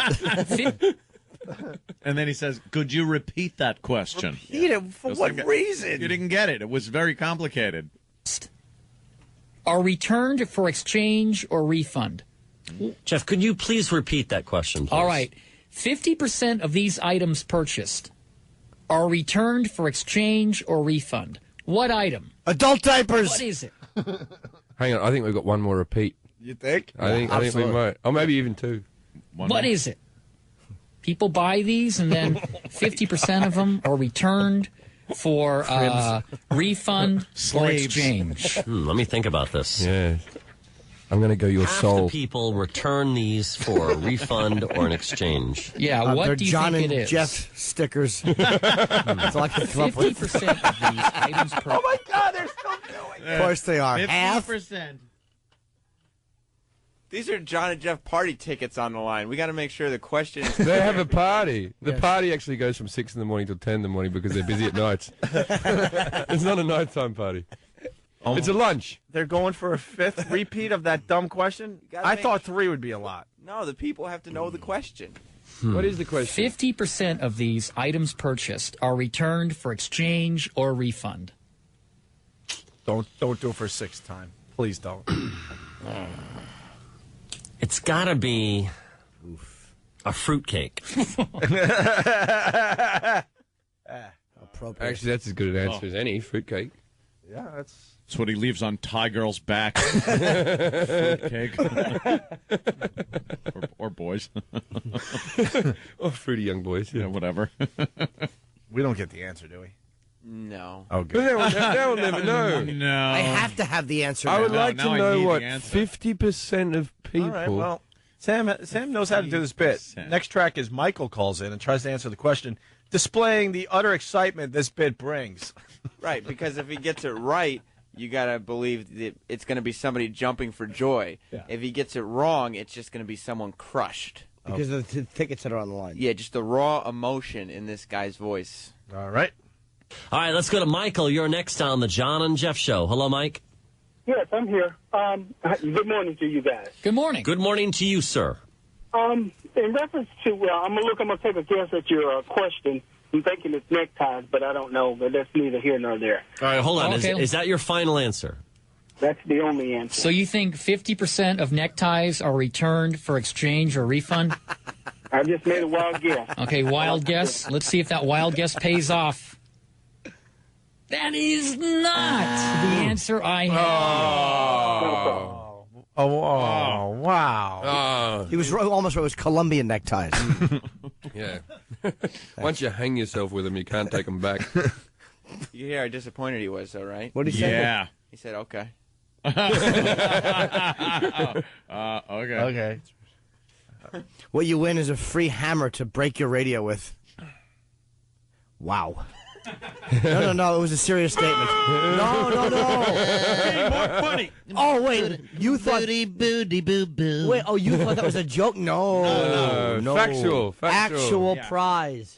This is going great. Ooh, the funniest joke of them all. That wasn't a soundbite. That was me, in case you people at home. Jim Jeffries does a great homer, man.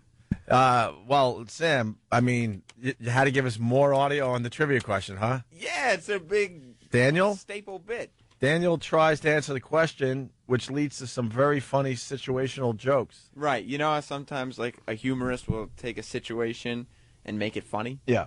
That's what these guys do. All That's how they roll. Go to Daniel. You're next on the John and Jeff Show. Hello. Hey, guys. What's going on? You're going on the radio. All right. I think I have an answer for the stupid, useless trivia. What is it? Mattresses. Mattresses. Now, how long can you wait until you return the mattress? Can you wait Are they mad because he got the answer right? No. Oh, okay. What that is, that's the comedic wheels turning in their head. Yeah, that is shifting a gear, isn't it?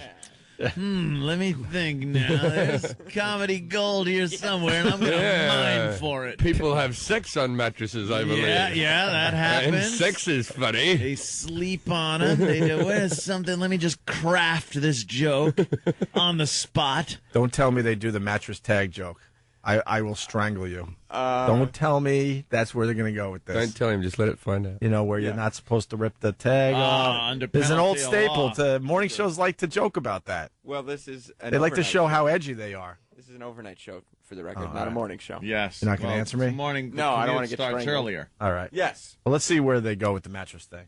Can you wait until you return the mattress? Can you wait 5 years and say, I don't like it? Or is there a deadline on a mattress? Like think about, I don't know, maybe it's a 90-day money-back guarantee. If you're not fully satisfied, you can bring it back. But imagine if you sleep on a mattress for 90 days and say, 89 days. You know what? I don't want this. You bring it back. So And go to the next store. You've used the mattress for 90 days. You get a refund. You just swap mattresses out every 90 days. You go to a store once a year, and you find 4 stores, and you do that. Wait. That would be the biggest pain in the ass. You know how... Who wants a new mattress every 90 days?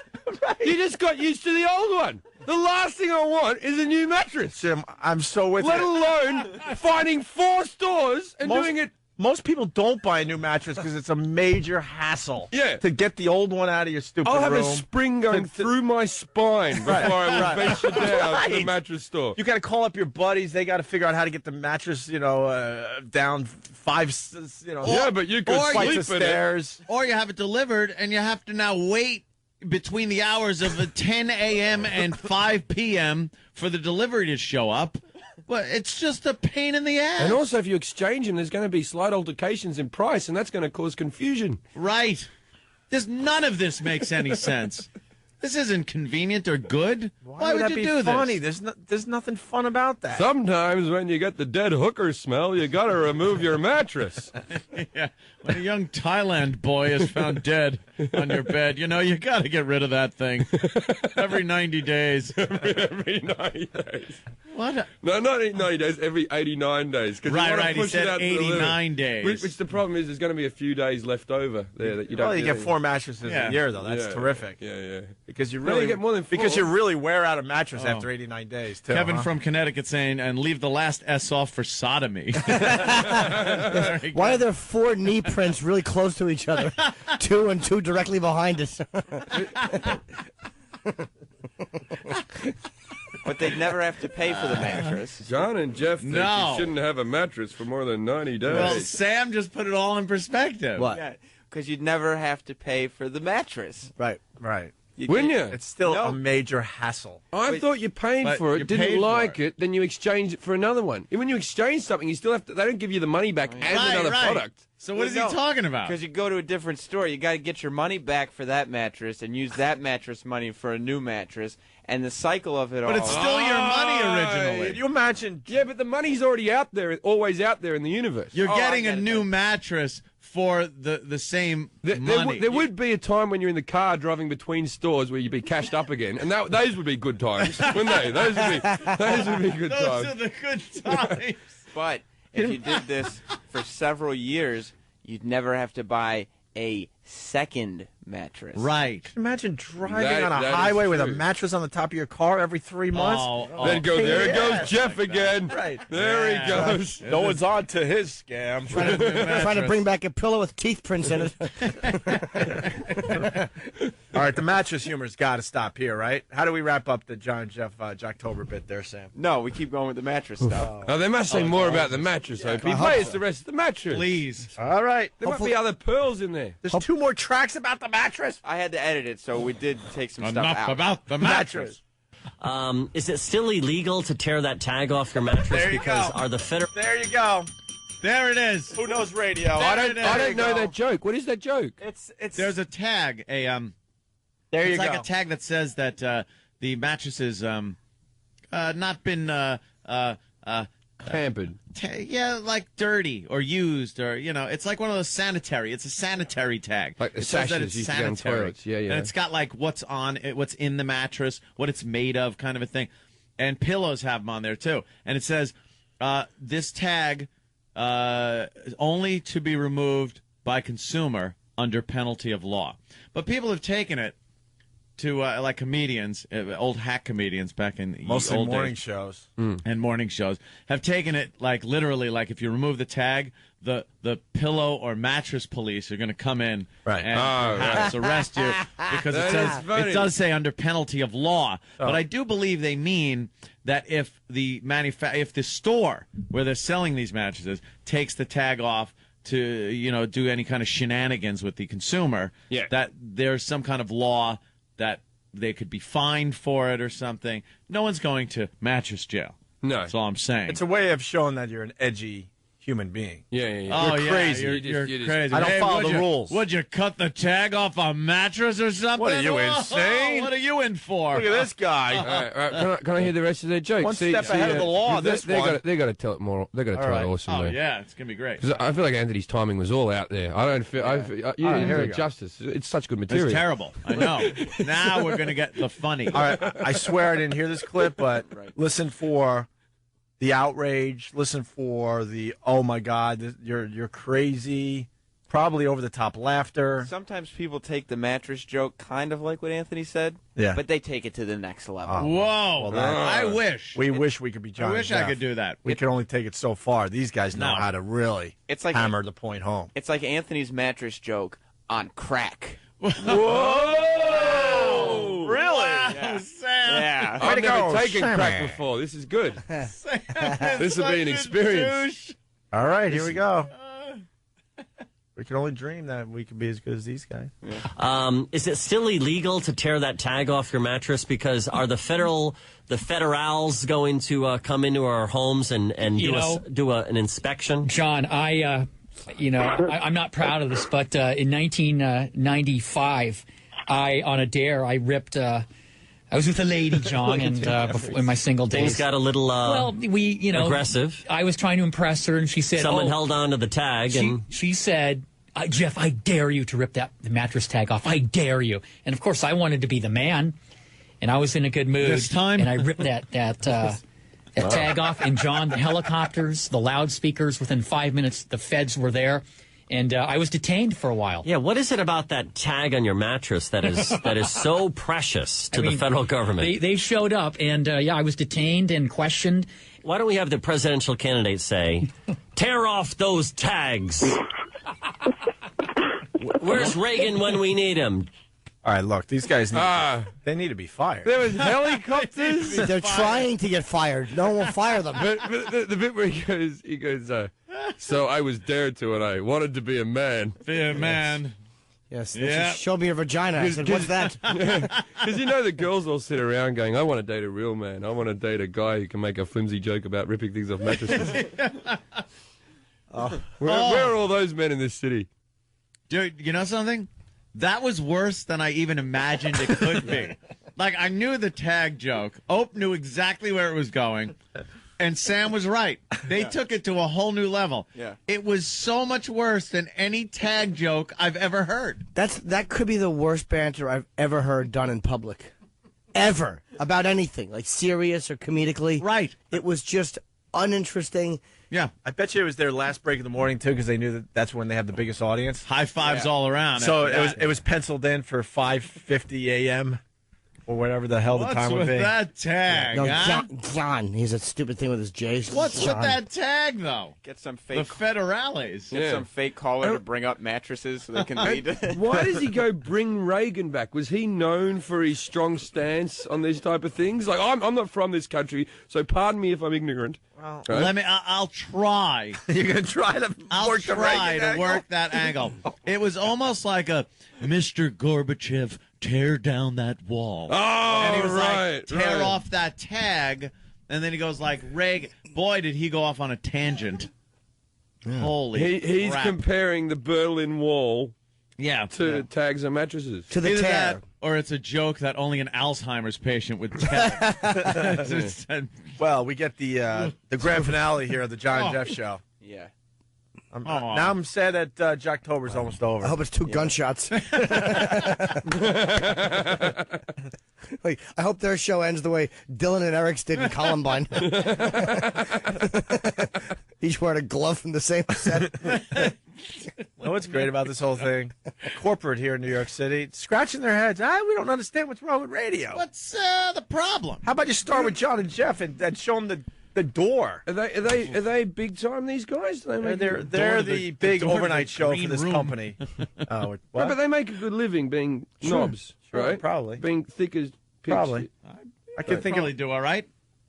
I can think of easily a dozen people that should be doing this shift. Right. Easily. All right, here's the big finale. The big payoff, Sam writes. Yes. Anyway, are mattresses the most 50% return or exchange item? Daniel, that is not the answer I have. Wow. All that improv. Yes. What's the answer?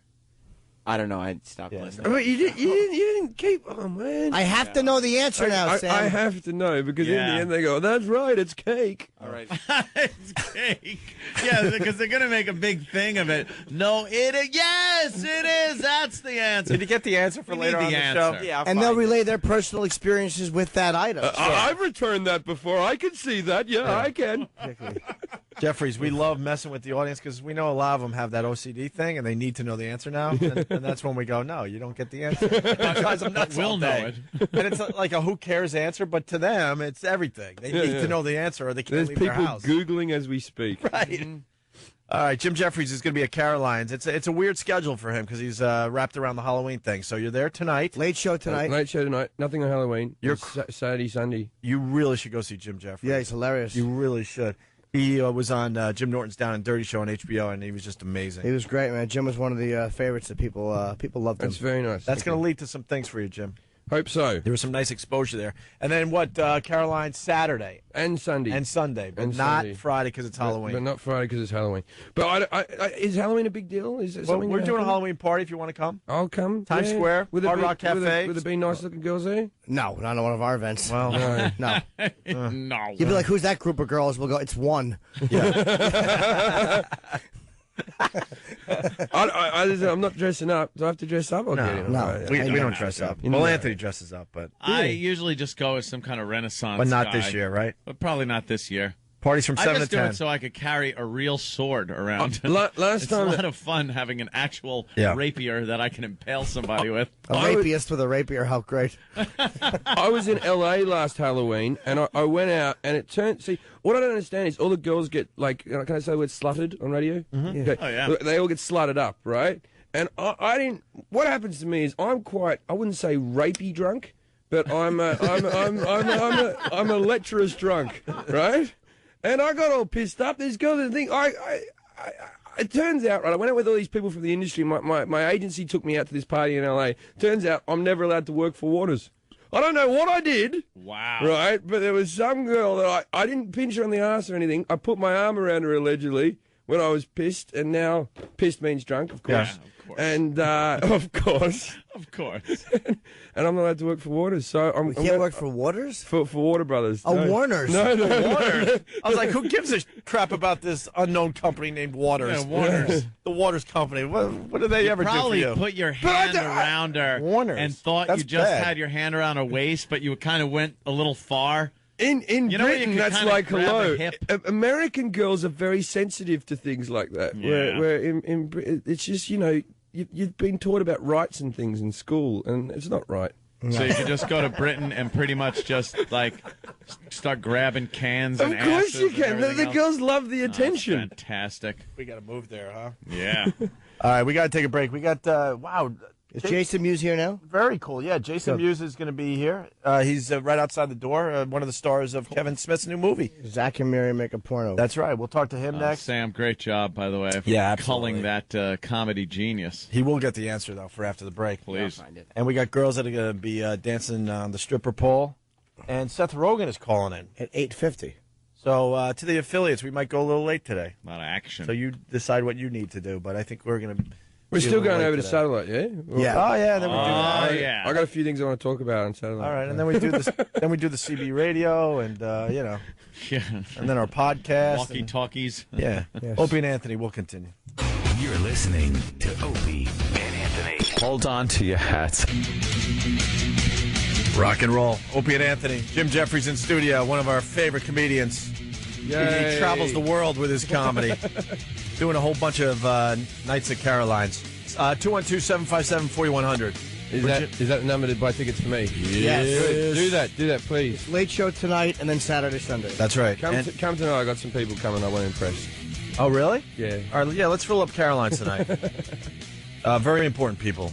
Yeah. Checking it out for maybe some things. Maybe some things. Very important. So that means people. you're really going to try tonight. I'm gonna put some effort in. I'm not gonna get drunk or nothing. All right. Well, I'll get a little bit drunk, but not like stupid. Mm-hmm. Not like You know Jason Mewes? We met the guy. Hello, Jason. What's up, man? Hello. Jason Mewes in studio, of course, one of the stars of Zach and Miri Make a Porno.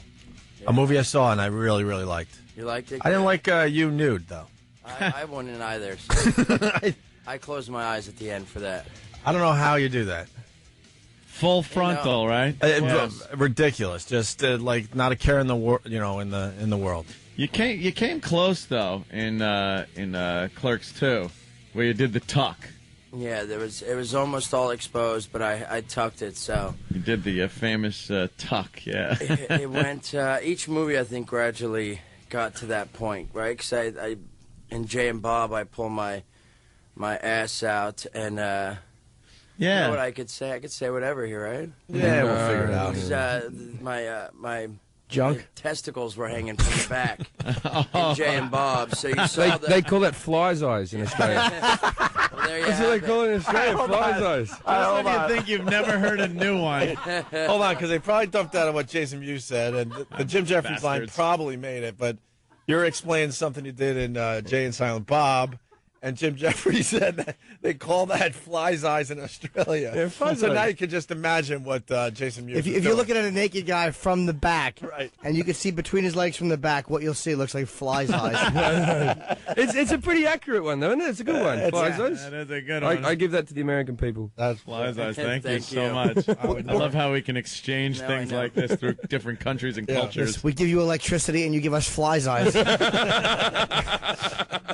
It's Kevin was talking about you doing your full frontal scene, and he says you're one of those guys that just like loves to just be inappropriate and whip it out like hey man, and then when he turns and looks, there it is. Yeah, I do that a lot to him.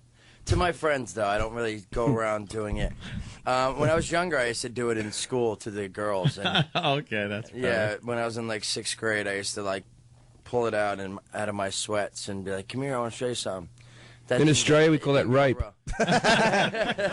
Nice. Come here, I want to show you something can never be not creepy. It's never going to be a good thing when you're. Yeah, it was a little creepy. That's why I didn't have a girlfriend until I was about 19. So that's probably why. Was the reaction ever good? Were they ever like impressed? Like, oh, or was it always horrendous? No, it was always horrendous. And I heard that because I've yet to see the movie. Ope saw it, and I heard Kevin was saying also that you were impressive. You were impressive in that scene where you were. He thought you were prepping right before the scene. Yeah, that you might have prepped a little bit or something. There was no prepping. No? No. I mean, I kept it warm. That was it. Yeah. It was but really that's cold. preparation, isn't it? Keeping it It's warm. depending on where you're keeping it warm. If it's a girl named Kathy or something. No. It was in a warehouse where the stage was, and it was really cold. It was super cold in there. So all I did was keep my hands over it and make sure the blood was flowing. Right. That's a good tip for all the guys. It is. Yeah. That's a very good tip. Like those Keep it seats, warm. like those little stadium seats that keep your ass warm. Just sandwich it between two of those. Just put it on it. That's what I did. He thinks I did more. So I think putting your hands on it is preparation enough, though. That's might be because there is. We were talking about this also. There's a point.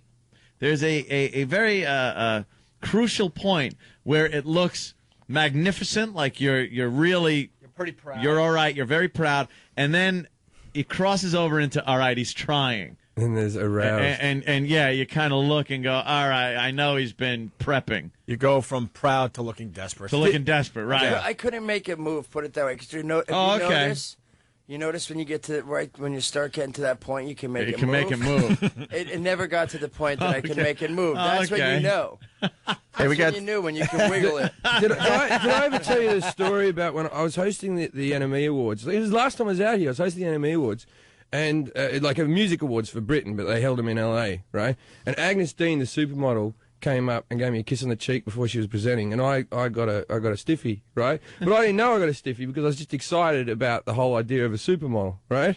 Then the next awards to come up with Red was by Kelly Osbourne. Kelly Osbourne comes up. She looks down at my pants and she goes, "Has anyone else noticed that Jim Jeffries is sporting a male camel toe?" Right? 8 million people were watching this worldwide, and I went, well, the reason is that Agnes Dean was up here and I got an erection, but now that Kelly Osbourne's here, it's pretty much well gone, right?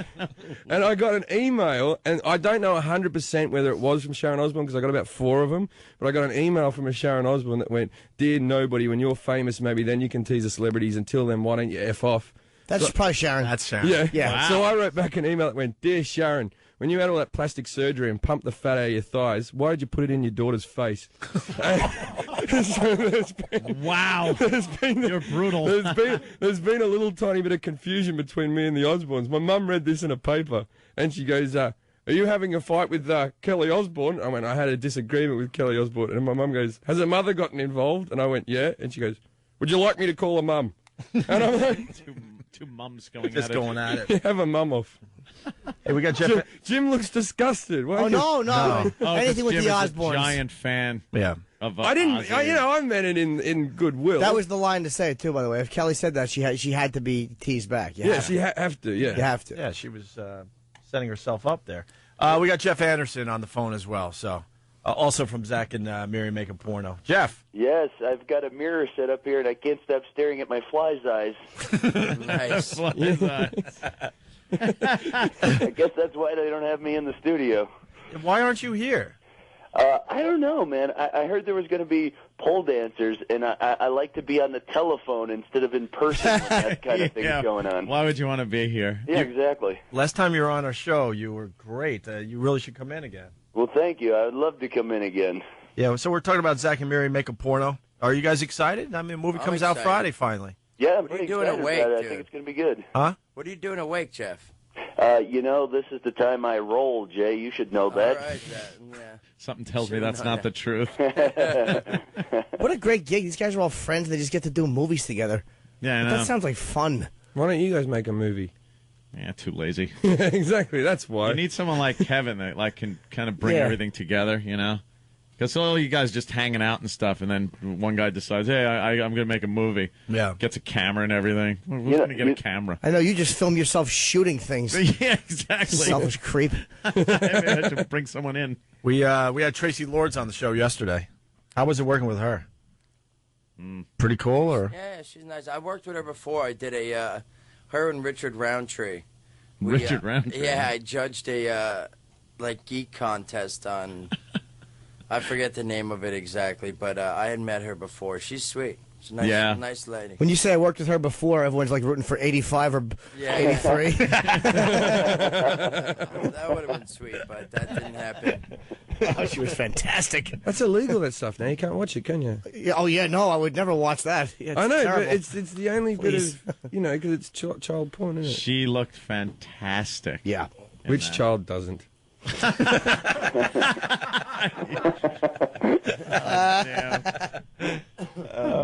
So, hey man, have you found that like a lot of the controversy? We asked this to Kevin too, around the word porno being taken out. Do you think it's going to help or hurt the flick?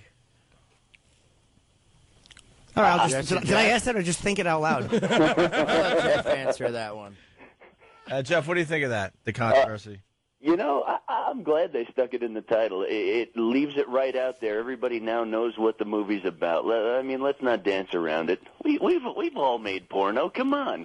No, but I mean, do you think them taking it out's going to hurt it? Because it should just be able to, like, the fact that they won't advertise it properly in certain places is really aggravating. What's wrong with the word porno? It's more American, uptight garbage. Yeah. Just more. It's not a swear word. Of course They're not. calling the movie just Zack and Miri. That's it. It's on TV it spots might be and called stuff. Will and Grace then. I know. Yeah. What does that mean? It's like... Yeah. I think it actually works for us. Whenever they try and take away something and hide something, it creates more buzz about it. So I think it's going to backfire in the long run. Yeah, Tipper Gore helped. Aerosmith thanked her. And who do we have here? We had Ludacris, and he said he thanked O'Reilly. I mean, I guess the harder they push back on something, probably it doesn't make people want to go see it more. The Life of Brian's still banned in something like 15 countries or something. Oh, because of Christ? Because, you've taken the piss out of Christ, which is everyone's right, isn't it? Who do you play in the film? I haven't seen it. Lester.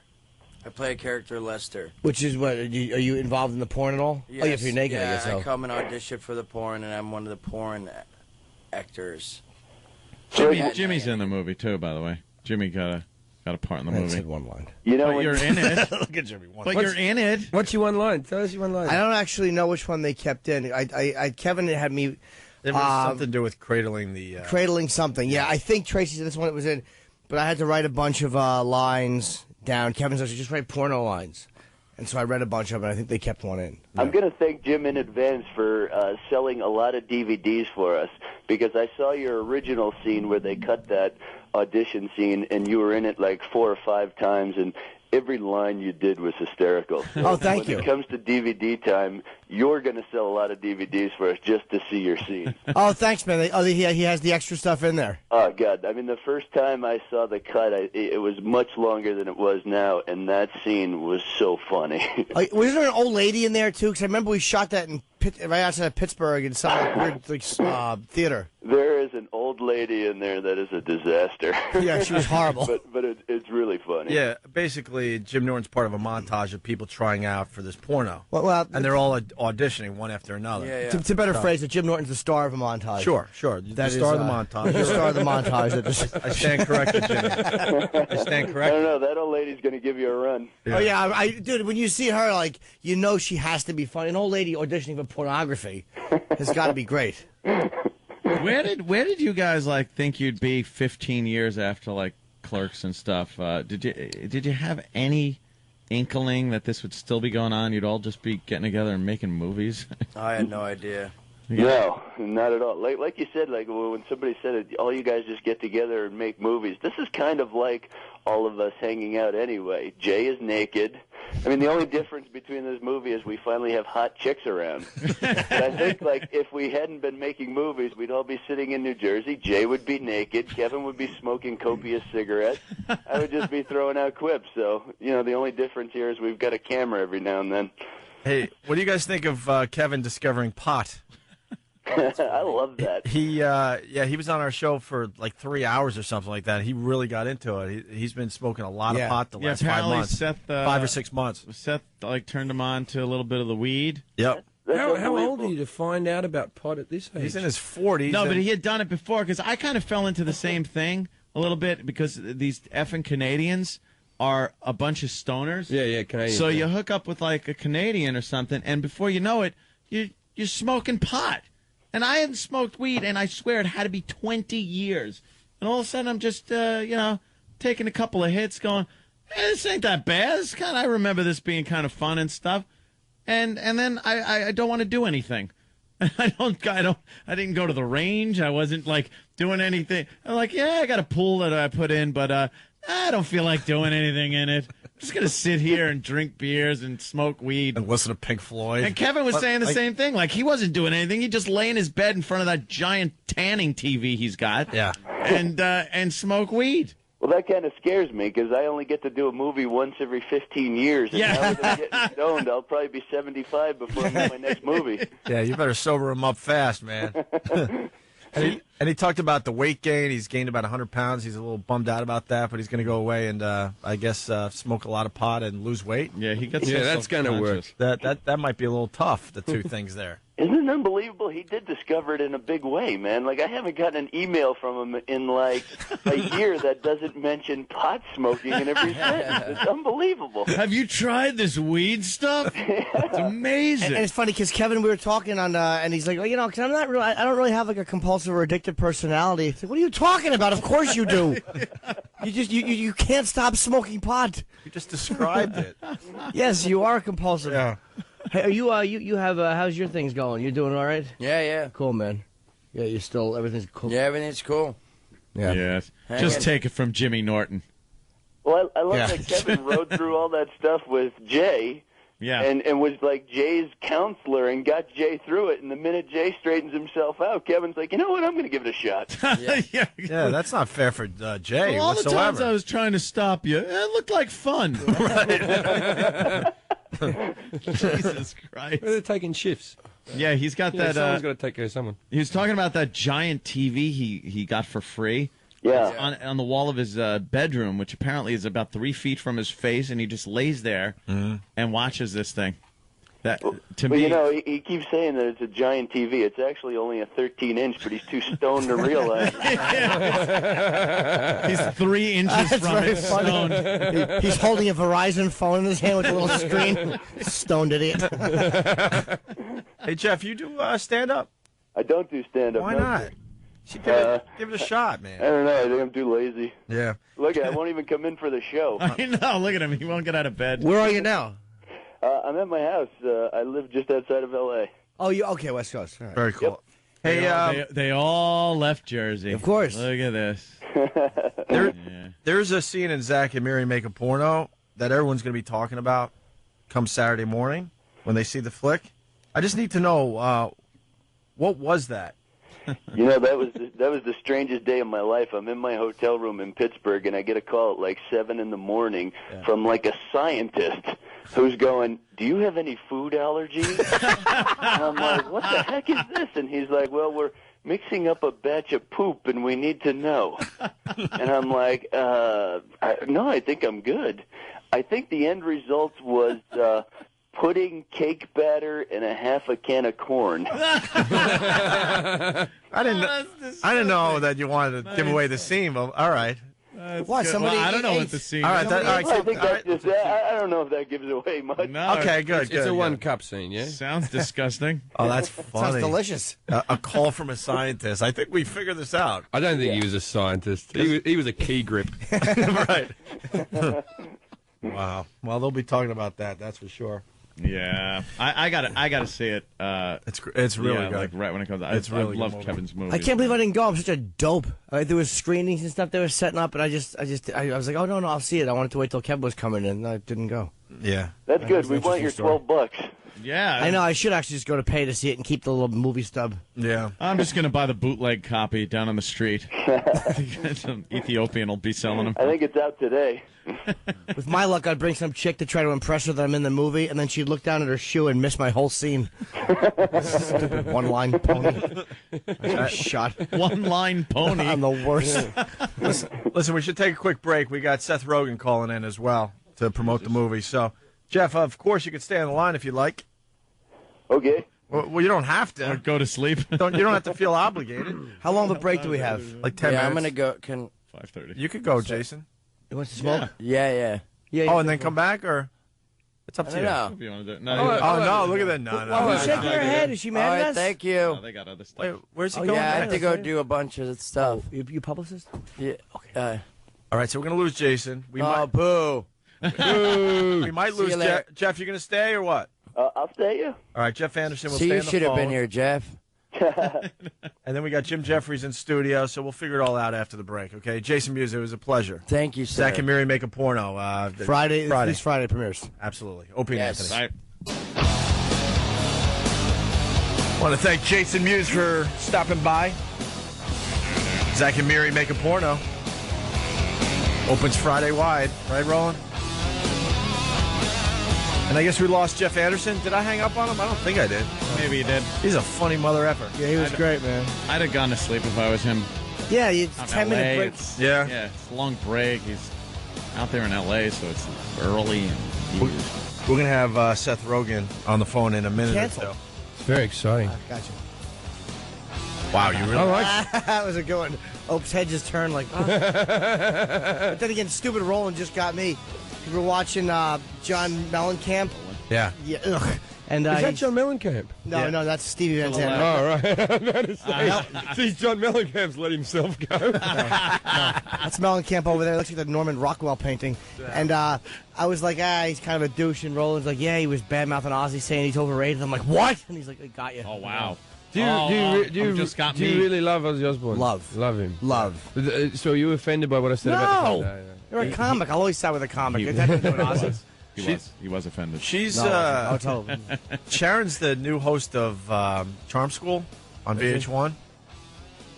What's Charm School? I can imagine what it might be. might It's not be. worth describing, but she's Teaching people to be charming? She's this close to doing too much plastic surgery. She's got to stop right now. Oh, she's also the judge on Dancing with the Stars. Yeah. We had her in, about a year and a half ago? Maybe 2 nice, years yeah. at this point. She was awesome, and she looked beautiful. But since that point, she's gotten a lot of plastic She is surgery. an She's gotta advertisement stop. for good plastic surgery, though. Good plastic surgery. She's had it If she done stops, well, that woman. You got to stop right now, though, man. She has a sexy vibe to her. I met her a couple times. I don't know her well. I've met her a couple, and there's a weird, just a sexual energy she Wow. has. I'm telling you, like, Nothing I get from her when, like that. when you Nothing. take a photo with her, and she just has this way of touching you, and I see her as You just like her because she knows she tastes like Ozzy. I know she That's does. where it comes from, isn't I it? know. She's very motherly. It's America's Got Talent, whatever. Yeah. Just to correct myself, but I get no vibe from her as far as sexy goes or anything like Florentine got it too when he met that. I her. see a very businesslike woman that is not sexy. All right, at so what's your biggest guilty pleasure for sexiness? What's the one that you would go... Junior high. No, I'm talking about famous old sort of middle-aged bird that turns you on. Who There is it? ain't one. Yeah, middle-aged bird would be Middle ages. Planetaria, whatever that bitch's name is. I did this show... Dakota Fanning. I thought of that, and I'm like, too obvious. I said Hayden Planetary, but I said Planetary. Like, Hayden Planetarium. I suck. I did a show called, I think it was Good Morning Cleveland or something with Robin Lovebreast or something, her name was, right?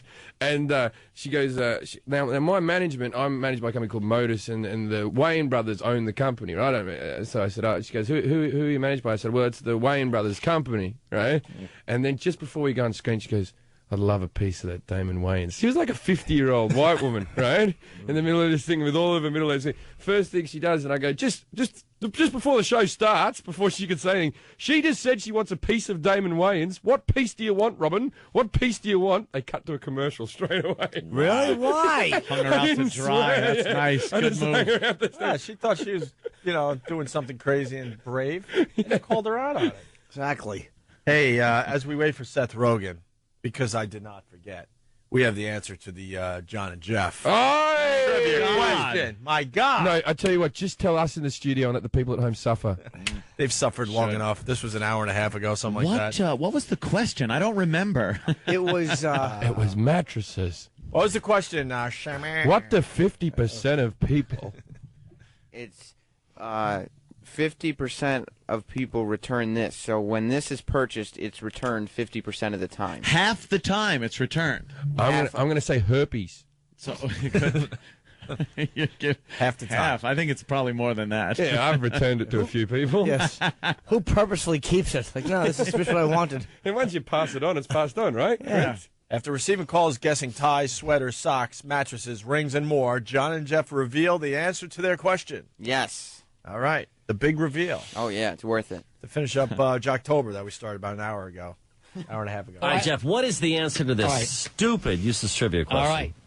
50% of these items purchased are returned for exchange or refund. What item am I talking about? Lingerie. Because sometimes you buy the underwear too small for a fat girl and vice versa, and then your girlfriend doesn't like to look like a slut. Yeah. I get what's happening. She gets all mad because you got it too big. Yeah, Then she goes, "You think I'm fat?" Yeah, yeah. And then you get it too small. So you and then think she I'm a gets child? mad because she goes, "Look, oh, I'm too fat to fit in this." Yeah, yeah. So meanwhile, it's because she's fat. Yeah. It just shows you should never get anyone a present. It just shows that women are ungrateful. Right, That's all that's that what it shows. It says. just shows they're ungrateful. 50%. You try to do something nice and they make you feel bad. I just get 50% of women make me feel bad. I should It's get much them a higher. robe like Tarantino had on in what was the movie Pulp Fiction? Leave that open, you whore. Make some fresh coffee. They don't say by women, so maybe 50% of the time it's returned because people are giving it to men. That is true. Yeah, It's so that 50% might of happen. people. Yeah. So that means all the women are returning it. Yeah. Every woman is returned. Or maybe, here's what it is, the wife buys it, and Yeah. she puts it on, and she tries to get salty, and the husband goes, oh, God, what a slob. Take that off and stop it. I'm not even attracted to you anymore. And then he grinds up poisoned Excedrin and feeds it to her and brings her lingerie back and throws himself a party. It's just my guess. Here's the rest of the clip. And I guarantee size large is given to a woman, and she is offended. Wow. And says, you take that back. I'm what not I a said. size large. I'm a 14. So think about that. So I'm not a when women size go to- large. She's a I'm a large. 14. Right. Isn't 14 large? It is. It's like my motto. How if you're not fat a is 2-year... Jeff's girlfriend? She's a pig. What's your motto, Jim? I was going to say... Sorry for cutting you off. No, that's okay. No, I love when that happens. I was going to say really that funny. big, it's 14's big. But not in America, because I know this thing about America now. You've made your sizes smaller. So you made your sizes bigger so that people don't feel fat because you're the fattest Right. nation of people in the world. Yeah. Which you know Very that. You proud know. of that. Yes. You're a bunch of Very eating donuts for breakfast, you fat pricks. We also do have the best food, though. Let's be Yeah, honest. you know, you do. You do. And probably the most gyms. There's a lot of gymnasiums in I was going to say Jim Norton. No! Jim Jeffrey. Have you? That's the worst joke I've ever done with a girl. Have you ever done it? I've did it once. In What was fact, the joke? after I had sex with a girl, I went, "Did you enjoy your gym workout?"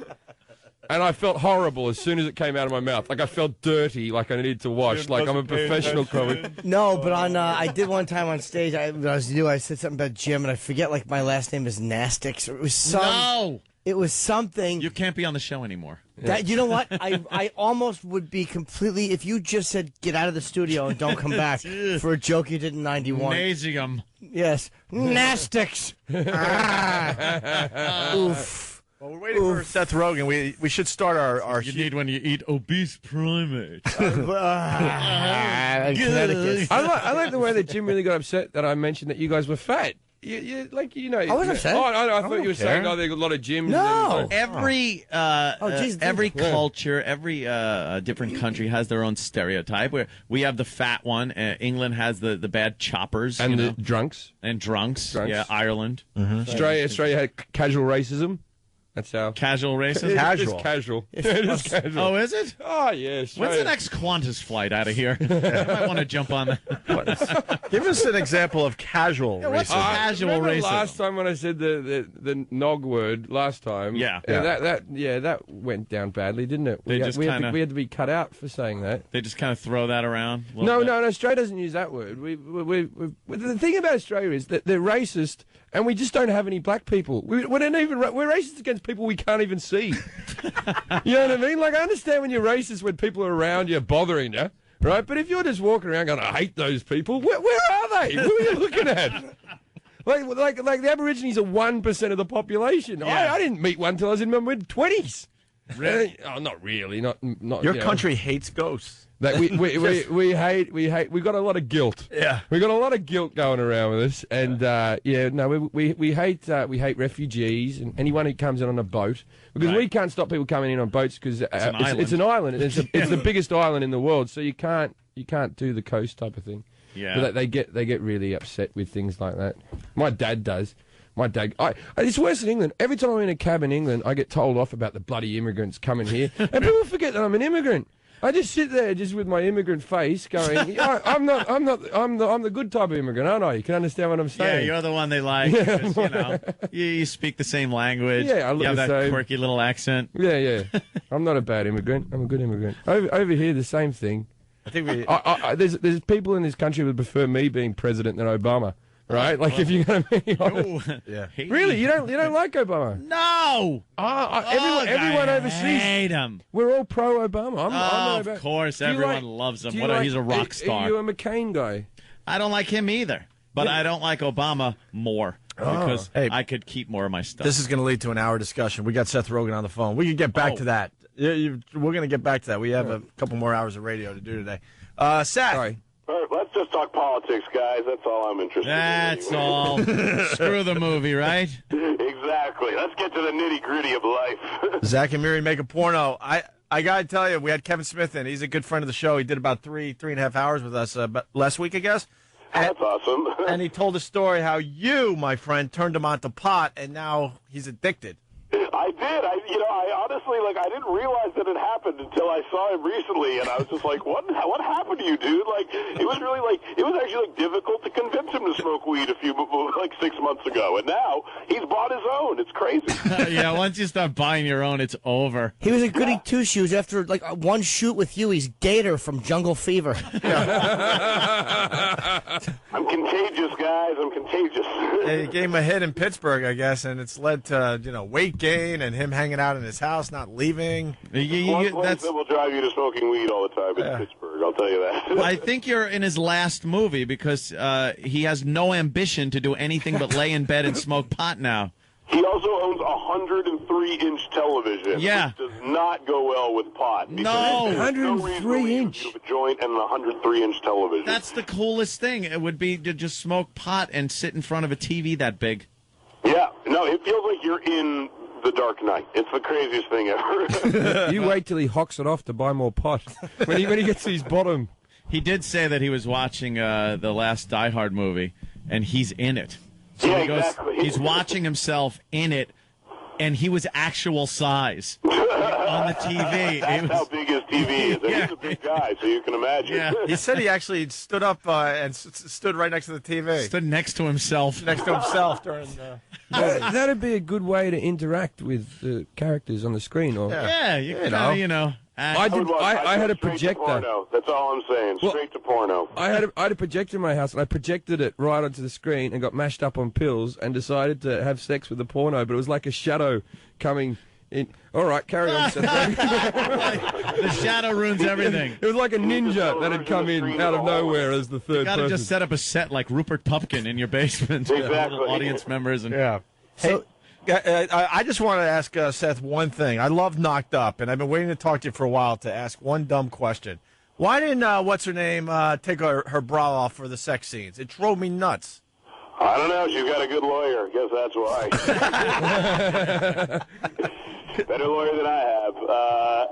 Yeah, I don't know. She didn't want to show the puppies. It's, She's got ask her. If I had tits like that, I'd be showing them all over. So they were nice, yeah? You saw them? Yeah, they were real nice, and she decided to do all the sex scenes with a bra on, which was weird because not many people have sex that way. Yeah. I think it's selfish is what it was. Yeah, come on, share. Jesus. I think you should share them with the. I share everything with the world, and she won't share that. I think it's crazy. You ever done a fly's eyes? Huh? You ever done a fly's eyes? Have I ever done what are you saying? Fly's eyes. Fly's eyes. What is that? Apparently it's the tuck, but with only the round things.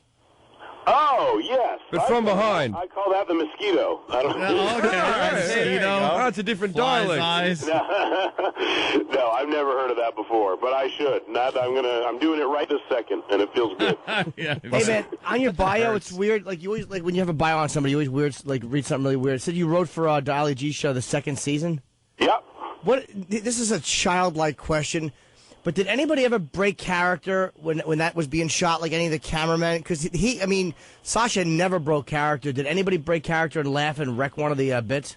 No, actually, the cameramen were really good. They generally did not themselves know exactly what was happening. they were usually just like freelance cameramen that we would hire wherever we were. So they didn't even know it was a joke off in order to break character. So everyone was unbelievably was straight faced about it all, and I there was one moment where he literally almost got beat up by a bunch of guys, and he still kept himself in character. Wait, so actually, is that how they? Because I always wondered, like, no matter how good you are at deadpanning, some of that stuff was so funny. How do you not laugh? And it was because they were using freelance guys who just didn't know. That's brilliant. Yeah. Thought of it all, those guys. And well, the movie, man, I mean, it's getting a lot of controversy around it. You got to be. It is kind of cool that it is, because people are talking about it, and they're talking about the ads being pulled and the movie title being changed. Yeah, people are getting it out there. I mean, I think it's all insane. It's crazy. It infuriates me to no end that porno is such a big deal to people when horror movies are coming out all the time, and it doesn't bother anybody at all. But it's I guess it gets the name of the movie out there. But if it was up to me, none of this none of the controversy would have happened. Yeah, Zach and Mary Make a Porno. I saw it, Seth. Great job, man. Unbelievable. Have you ever had a bomb?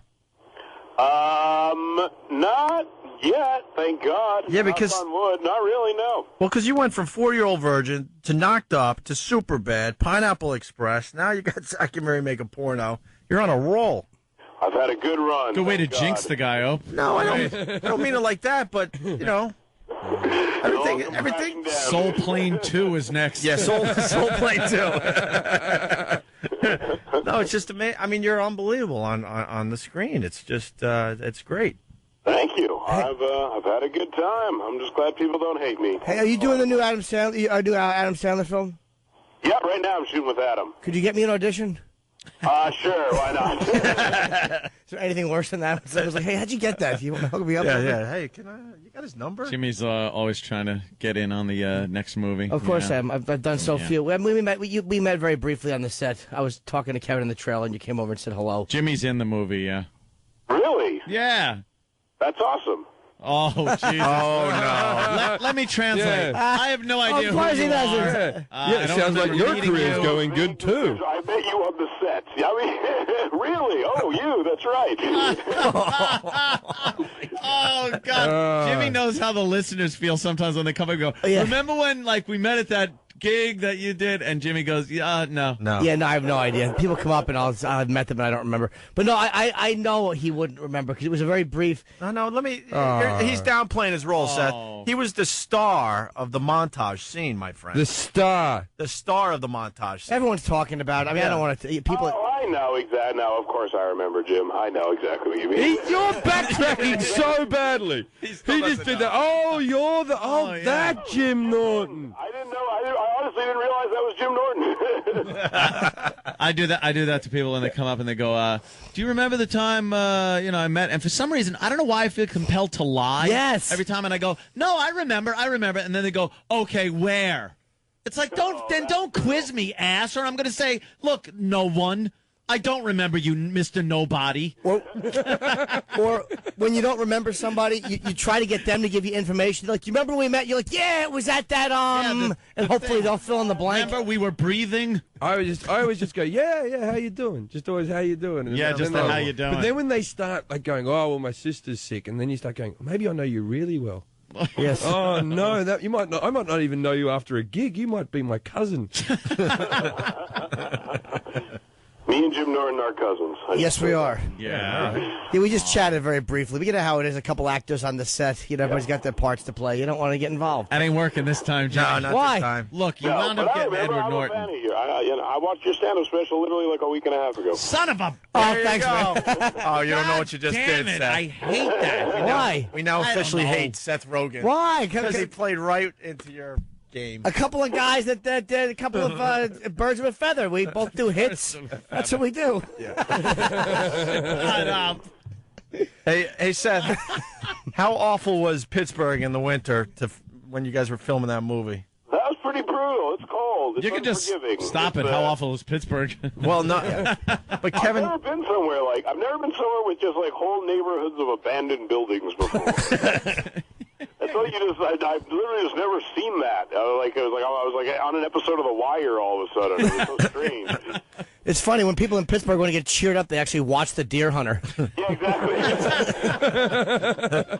Oh, dude, are you a big Wire fan? I'm a huge fan of The Wire, but I haven't watched all of it, so don't ruin. No, I won't. Thank you, because I haven't either. Yeah. Anthony just got into it. Me and Oprah are fanatics for it. But it's an amazing culture. People who love this show. It's just you can't express enough how you love it. I know, and I get angry at people I know who haven't watched it just because I can't talk about it with them, and I only want to talk about that now. So I've just kind of stopped communicating with my friends who haven't seen it. Somebody's talking to me yesterday about like Dexter. They're like, "Have you seen the new Dexter?" And I'm like, "Nah, man. The Wire is what I've the only show I've been interested in a long time." They're like, "I haven't seen it." They went back to talk about Dexter. And I wanted to take the phone and crack their teeth with it. Exactly. You shut up about that. Yes. No one cares about a phony serial killer. I want a gay gangster. What season are you on, man? What season are you watching? 4th season I'm on. Oh, kid, that's a great one, right? I'm a newbie. That's a really good season. I'm a rookie. So intense with the kids. Oh, it's heartbreaking. Yeah. La, la, la. I am not listening. I am not listening. Anthony's still on season 1. Yeah, I'm a newbie. So if you want to spoil season 1 or 2. No, I just took my headphones off. I'm not listening. That's it. I won't say anything. Tell me and I'll say it out loud because I haven't seen it. I don't care if I don't see it. So it's a great show. Have to wrap. I like The Shield. The Shield? Yeah, is The Shield wrong with you? Guys, thank you for your time. We do have to wrap. Okay, Seth? Yes. They're saying, I guess you do a phone tour, yeah. But Zach and Miri make a porno. It comes out tomorrow, and good luck with it, man. It's great having you on the phone. Thank you. I really appreciate it, guys. Right on. I'll see you down the road. Okay, bye-bye. All right, Seth Rogen, everyone.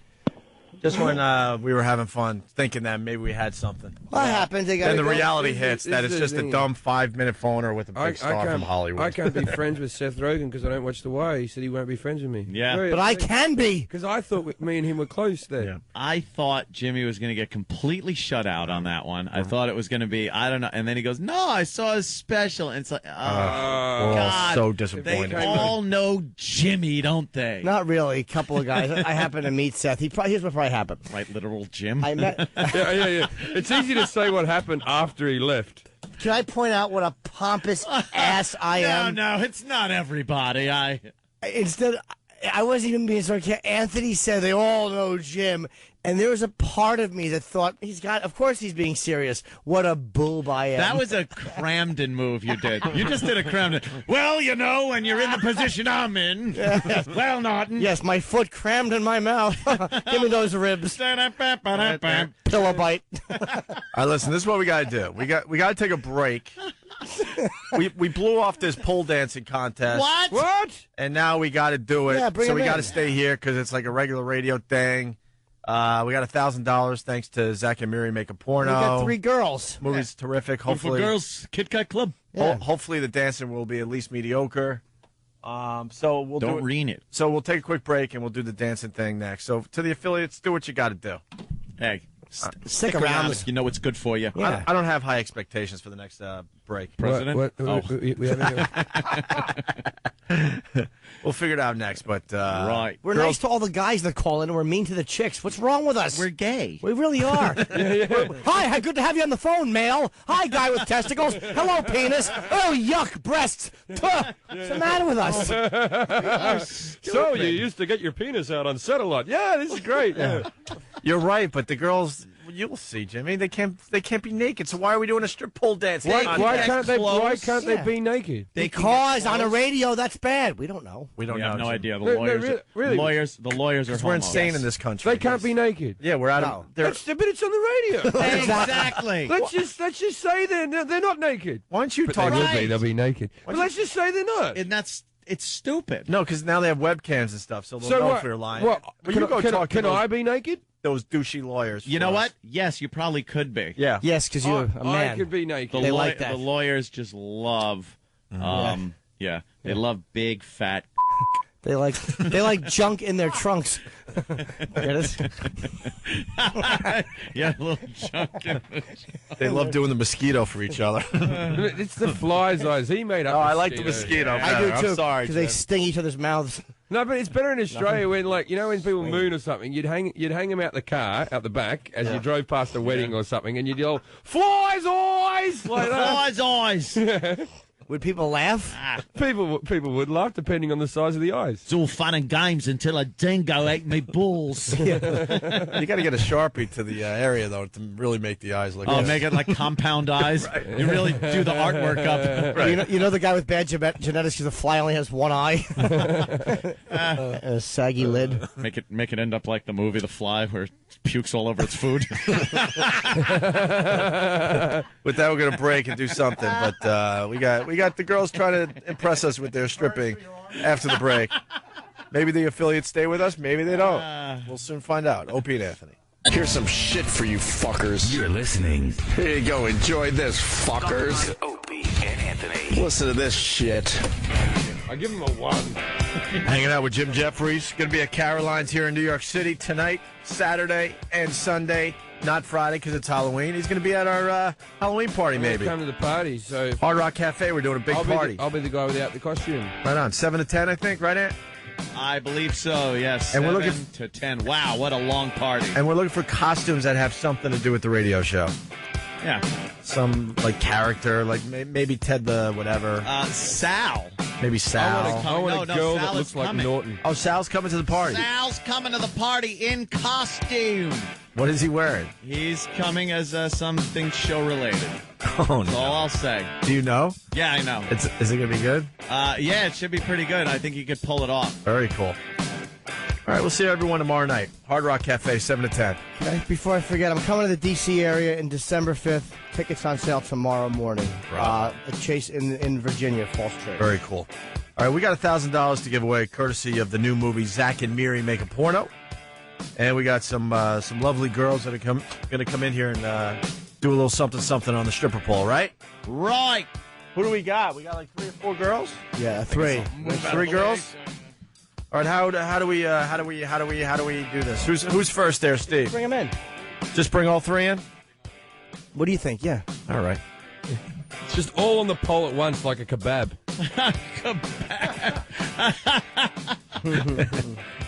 Yeah, that'd work. Hey, wow. Well, what have we got here? Whoa. Hello. Hi there. Do you take pounds? Why is the one girl in like Hi. That's probably part of the gimmick, Opie. Don't okay. read I'm it. just asking. Don't read it. Hi. Hi, how are you? Good. Who are you? I'm Andy. Nice to meet you. Nice to meet you, Andy. Yeah. Hi. Hi, I'm Danielle. Well. Hi, Danielle. Nice to meet you. Say hi to Jim Jeffries. Hello. How are Hello. you? Yeah. Hello. Hi. Jim's gonna get naked with you girls. Hi, I'm Melissa. Hi. Hi. Wow. Are you nervous? I'm giving you all a 2 for I was in the other conversation. studio when Patty was on the pole, so my boyfriend was like, "Oh, you can do what Patty did." Oh, really? Boyfriend, you're getting a 3. Oh. No, you should have slipped that in after I've scored. Oh. What? Did you have a boyfriend? Because Jim's in New York. He doesn't come around here often. I'm He's a looking for traveling guy. Yeah. Yeah. He gets action wherever he goes. Not really. Action. No. What grade are you in? Get some action. Get some action last night. So where were you when you saw Patty dance on the pole and your boyfriend? The other studio. We were both there. And inspired. No, it didn't inspire me. He was just like, "Hey, it's $1,000, and I just need $6,000." So he pimped you out. What do you need $6,000 for? School. School? What are you going to school for? Biomedical engineering. What is it? Biomechanical engineering? No, biomedical. Biomedical. That's biomechanical. That's why she's wearing the I'm like, medical what's she's gonna, outfit. she's gonna work for Cyberdyne. Probably shouldn't have said that though. Why? That's all right. No. So, any girls strip for a living or on the side? It's become aware. On the side? On the side, yeah. For centerfold strips. Oh, yeah? Centerfoldstrips.com and Dance for Stilettos. I also teach now. So, What do you teach? Pole dancing? I teach pole dancing. I also teach professional dancing and fitness classes for Club H Fitness all over the city and New Jersey. So. And trigonometry. Yes. You wouldn't think it, would you? Nice. And Andy, do you do a little stripping on the side, or? No, that's Danielle. It's Danielle. Oh, Danielle. I'm sorry. Oh, you're Andy. I'm sorry. I got you. I just won a contest, actually, for pole dancing a couple weeks ago in New Jersey. But right now I'm focusing on boxing. Boxing? Oh, no. What are you're boxing? So that's what we're going to do after the contest.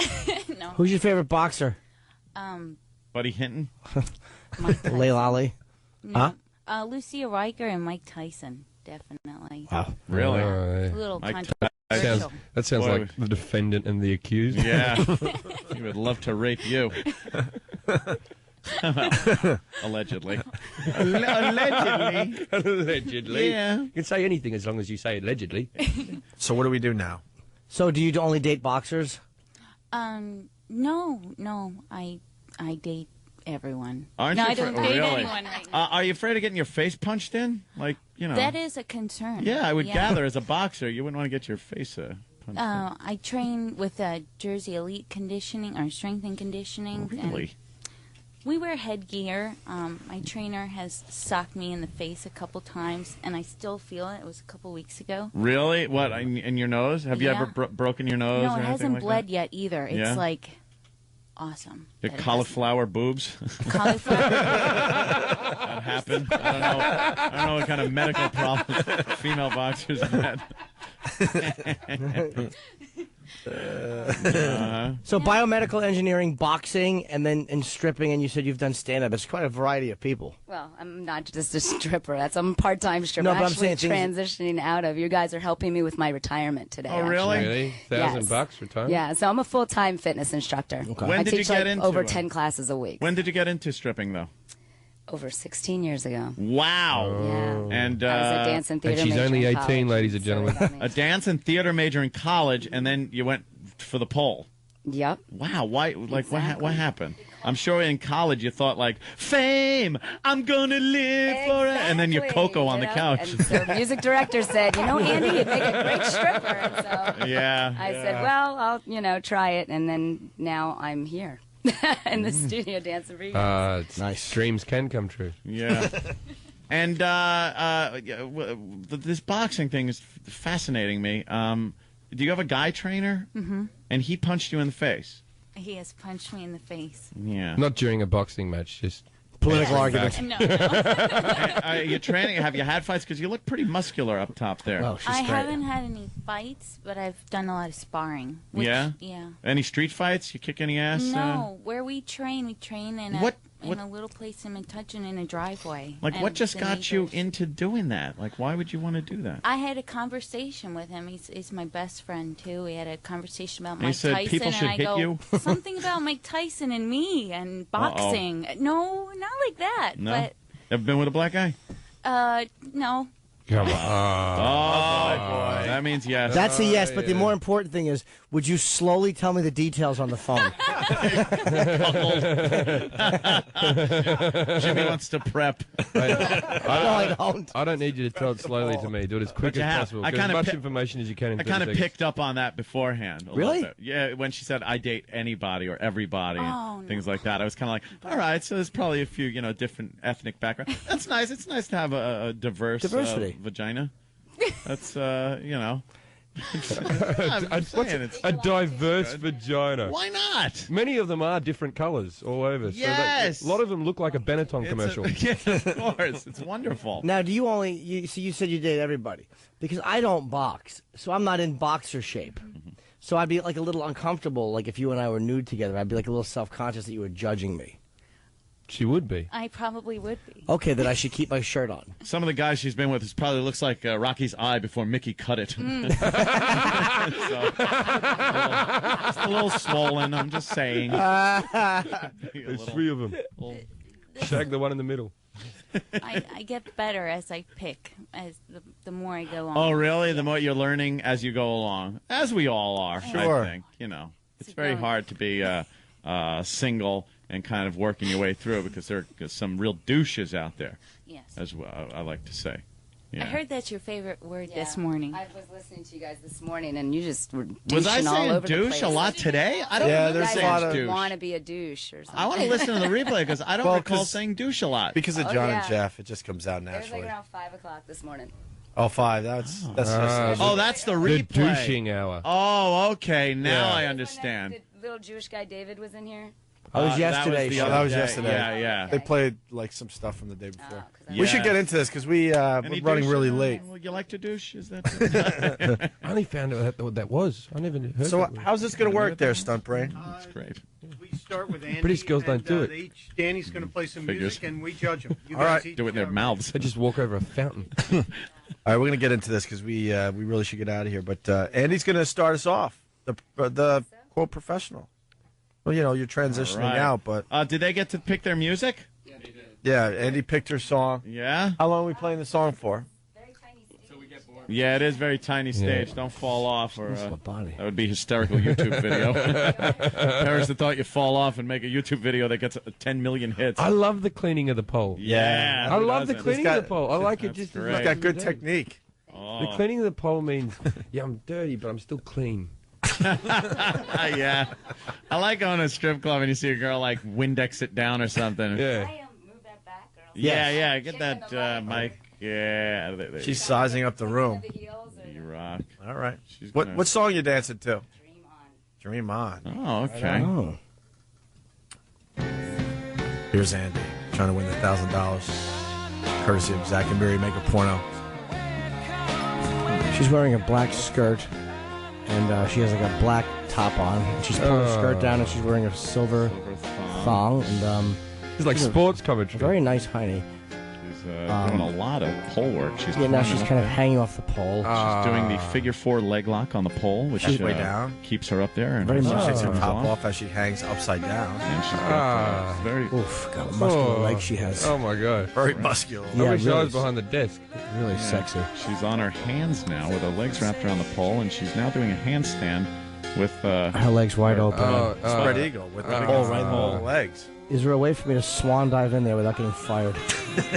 She's sexy. I think it'd be worth it. Fantastic. another big split as she climbs to the top of the pole and slowly down slides down backwards. upside down, just holding on with her legs. Just holding on with her legs. Yeah, very muscular girl. Oh my goodness.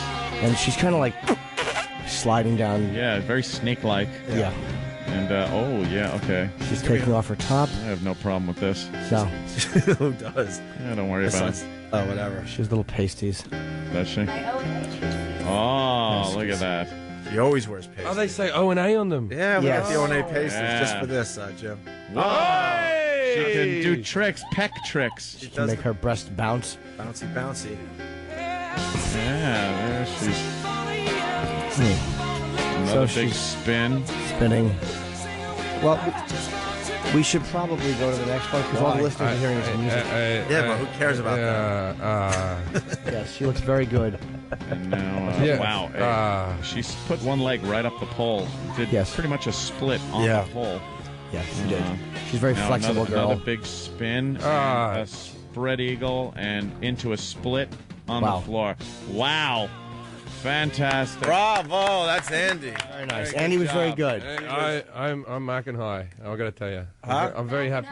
I'm very happy with that. I was dubious before this all started whether it'd be any good. Dubious. He was a bit dubious. And she's relinquished her rag. To wipe the pole down. I'm talking about. I wasn't making any accusations. Jim Jeffries, any comments about what you just saw there from Andy? You don't get this type of radio. anywhere else Oh in the wow! world. Yeah. Boy, you look used to doing that. British radio, they have On like something that tea size drinking too. company. Well, we got the boxer. Boxer is now cleaning the stripper pole off. She's going to be dancing to the theme from Rocky. She has very short hair and a very muscular upper body and Very tall. very pretty. How tall are you? I'm gonna guess 5'8". 5'6.5". Okay. All right. Yeah, but she's wearing very high heels. And she's standing on the stage. You look like you're about 6'5". All right. we don't take anything into account except for where your head winds up.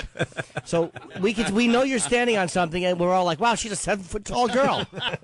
We really are dopes. I just want to ask the girls, how many wheelchair-related accidents are there been on a pole?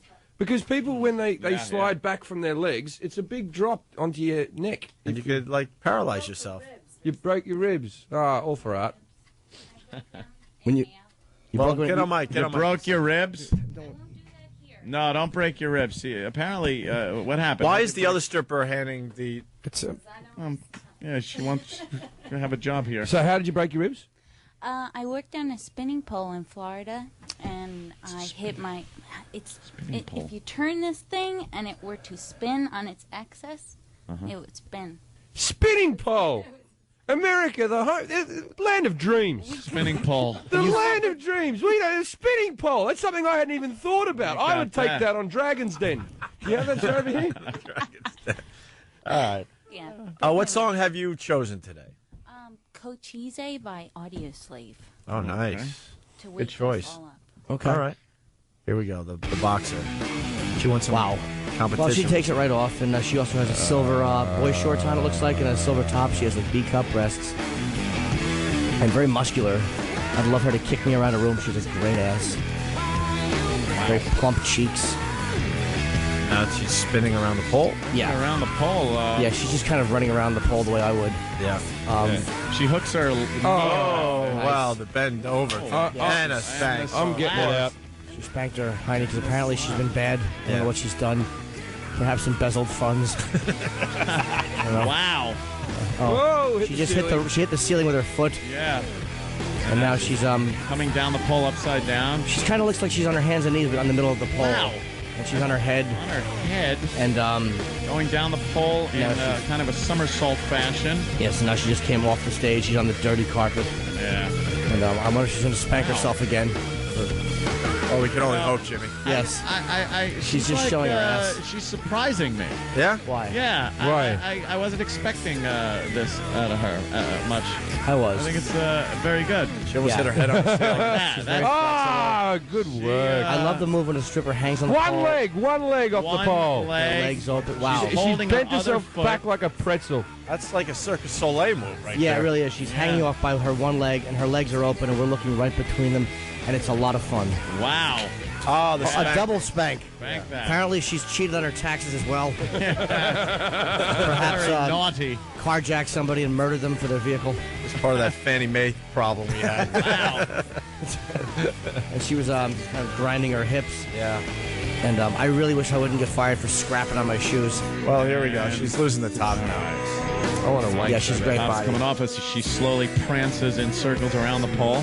Her back is to us right now as she takes the top off, showing her bare back. Nice little And now B-cup breasts. she's back up the pole. Stupid pasties. Oh, her butt is a little red. Wait, she has to stick it on. It's falling off. No, don't worry about it. Don't worry about it. Don't worry. Yeah. You did your best. As long as we gave it a shot. Yeah. They can't fire us if the glue doesn't work. Don't worry about it. She has B-cup. I love The smile That's at a the good move. end. Oh. Yes. Very good. She has blue eye makeup, too, which is nice. Flat stomach and everything. It puts the lotion in the basket. She's very pretty, but that's what her eye makeup looks like. She has James Gum eye makeup, but she's just the blue. It doesn't. Look what Danny put up. She looks like a young Jamie Lee Curtis from Jamie Lee Curtis from Total Recall. No, this is True Lies. I mean, True Lies. Yes, True dancing when Schwarzenegger was disguising his voice in the There's worst a scene ever. similarity. Sure. Very sexy. Take it off. Take it off slow. Thank you. Very good. Holy mackerel. Hey! There's Oh, wow. And now More she's spanking. revealing her hiney to be spanked. Little spank. Wow, that's very good. Do you want Jimmy to spank you, or? Do you want Jimmy to spank you? I don't have to. Unless she, I don't want her to be uncomfortable. You didn't say which, Jimmy. Well, that's a good point. I think I'm in here. No, I'm not going to If I spank you. win. If I win. Let's just go to the other one. Did you have problems with the pasties? What was the problem? Yeah, this one is not staying on. Oh, yeah. Terrible. Well, remove it so we could get some more glue on that for you. All right, who's the last young lady? It's Alicia. Here we go. Good evening. It's the one in the lab coat. Yes, the blonde.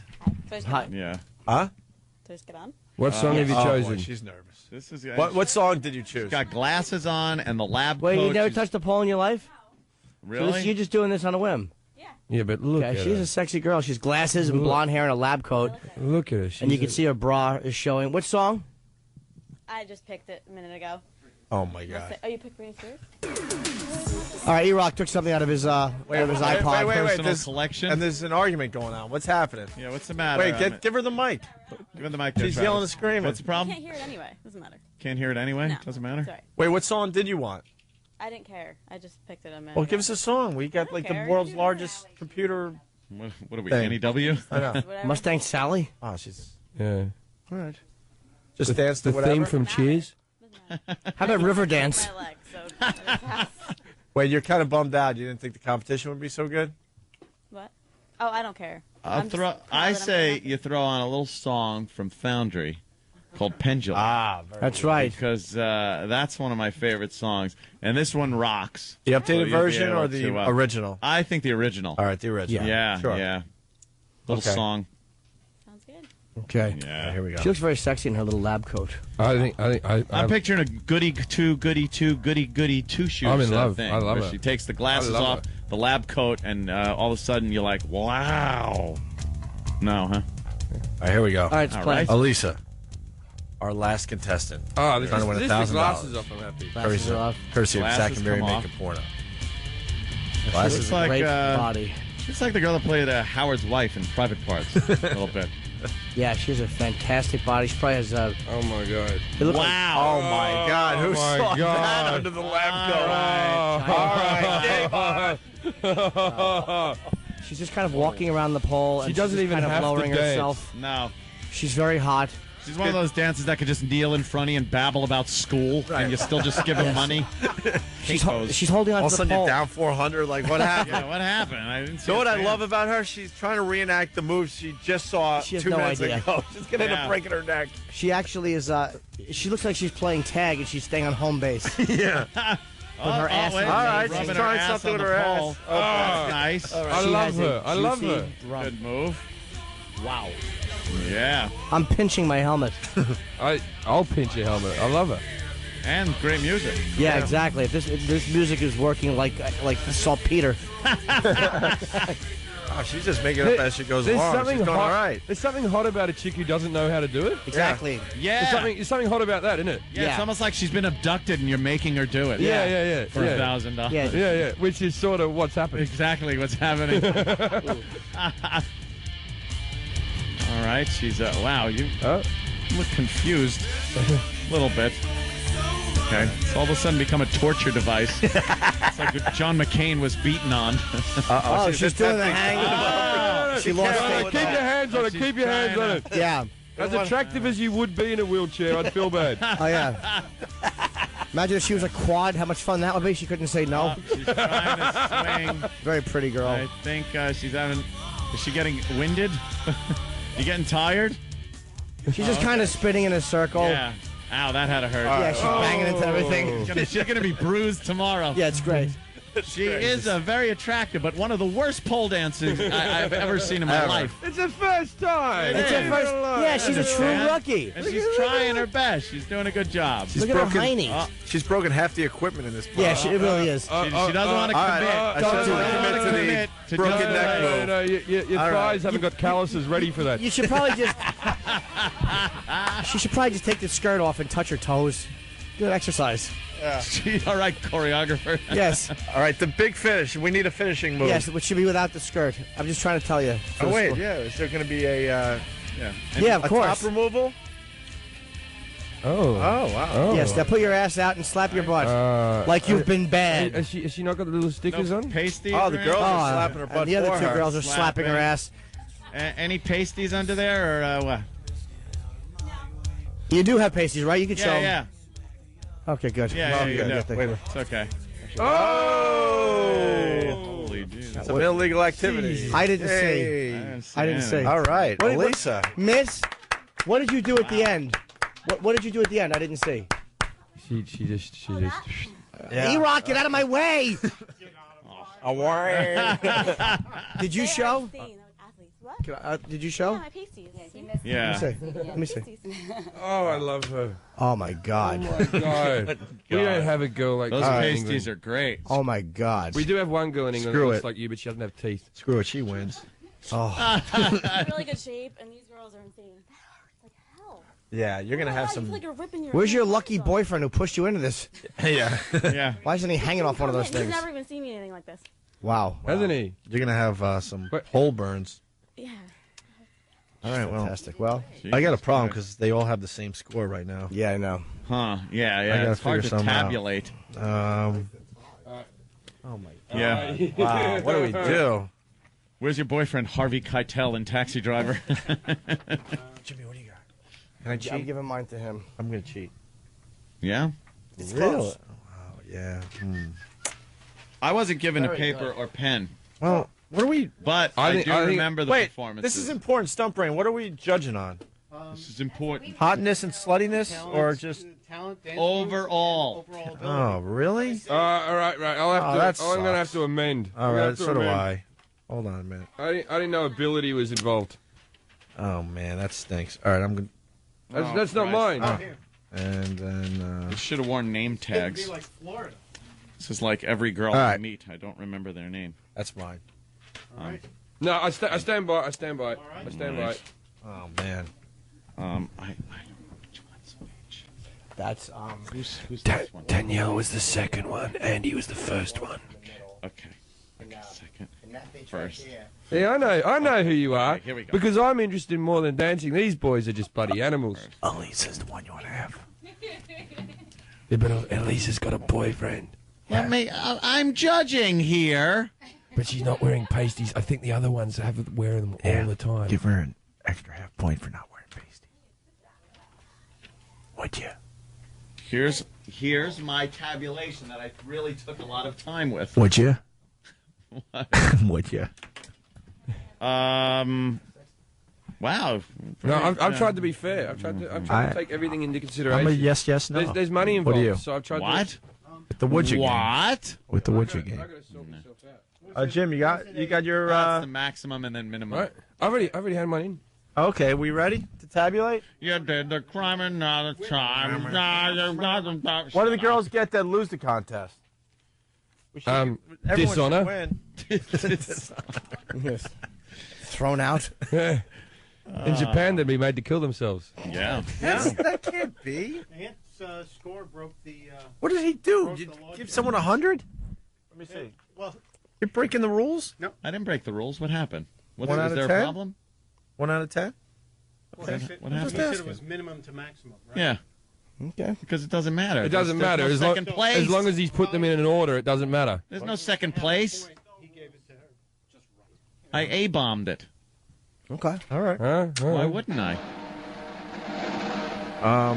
Wait, so did she win or did she win? According to well, Who came in third? these two tied.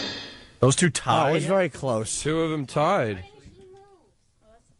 I disagree with the results. Why? You told me. That's not the result that I chose either. No, I went. 'cause I want all the girls to feel good about themselves. Yeah, I know. I did score it differently, but the winner of the pole dancing competition, and they win $1,000 courtesy of Zach and Miri Make a Porno, is Elisa. How crazy is that? You couldn't even dance. And it's a pole dancing contest. You sucked on the pole and you won. Yeah, it's like giving a Down syndrome boy a medal for running well. I had it scored. I didn't have it scored like that, even though you were very sexy. I had it scored very close. Wait, who did vote for her to win then? I had it. I didn't. Jimmy didn't. My scores were as follows. Yeah. I gave Alyssa or Elisa? Alyssa. Alyssa. I gave you an 8. I gave Danielle an 8.5, and I gave Andy a 9. See, I I still gave a little more experienced. I gave Danny a 9 and the other two girls an 8. Would you give? I gave E-Rock an 8. Would you give for Alyssa? getting in the way of everything. 35 points. I gave her a few points. Let me see his score. I think Danny was the best He dancer said by a mile. maximum to minimum. Yeah, that's what I said. I go give her the max, give the other two min. So it's. That's how I score. Because there's no second place. That's how you roll. Okay. Because if there's no second place, it doesn't matter. Yeah. Oh, Jesus. Girls are crazy. All right, well. She's not agreeing with that. How about we take the money and pay you to dance for an hour? Alyssa, congratulations, and thank you to the other ladies for doing this today. We got to get out of here quick. Yeah, I got to do a quick phoner. I got my book signings start Monday at Borders here in New York at Penn Station, and it's going to be a lot of fun. Huh? Yes. Yeah, promote your business. You should get something out of that. If anybody out there would love to learn how to pole dance or empowering movement for the feminine spirit and learn how to give your man a lap dance for Christmas this year, a nice That is little Santa empowering. baby dance. Power strip. Maybe the winner Run should by go. me, Andy. All you got to do is call 551 580-8036. Thank you so much, Opie and Anthony. I really appreciate it. Very good. Club H Fitness rocks. And Jim Jeffries is at Caroline's. CenterfoldStrips.com. I'm at Caroline's Charlie. and all across the country this month, so check out my MySpace for When are you fighting next? When's your fighting? You got a plug? Nope, just training. And if anyone wants to train MMA, anything at all that involves athleticism, Jersey Elite Strength and Conditioning, there's YouTube videos, all kinds of stuff. Very cool. Thank you so much, guys. Thank you. And Jim Jeffries on MySpace for the tour dates? It's MySpace for the tour dates, yeah. All right, we're going to continue in just a bit. Thanks for listening. Bye. See you later.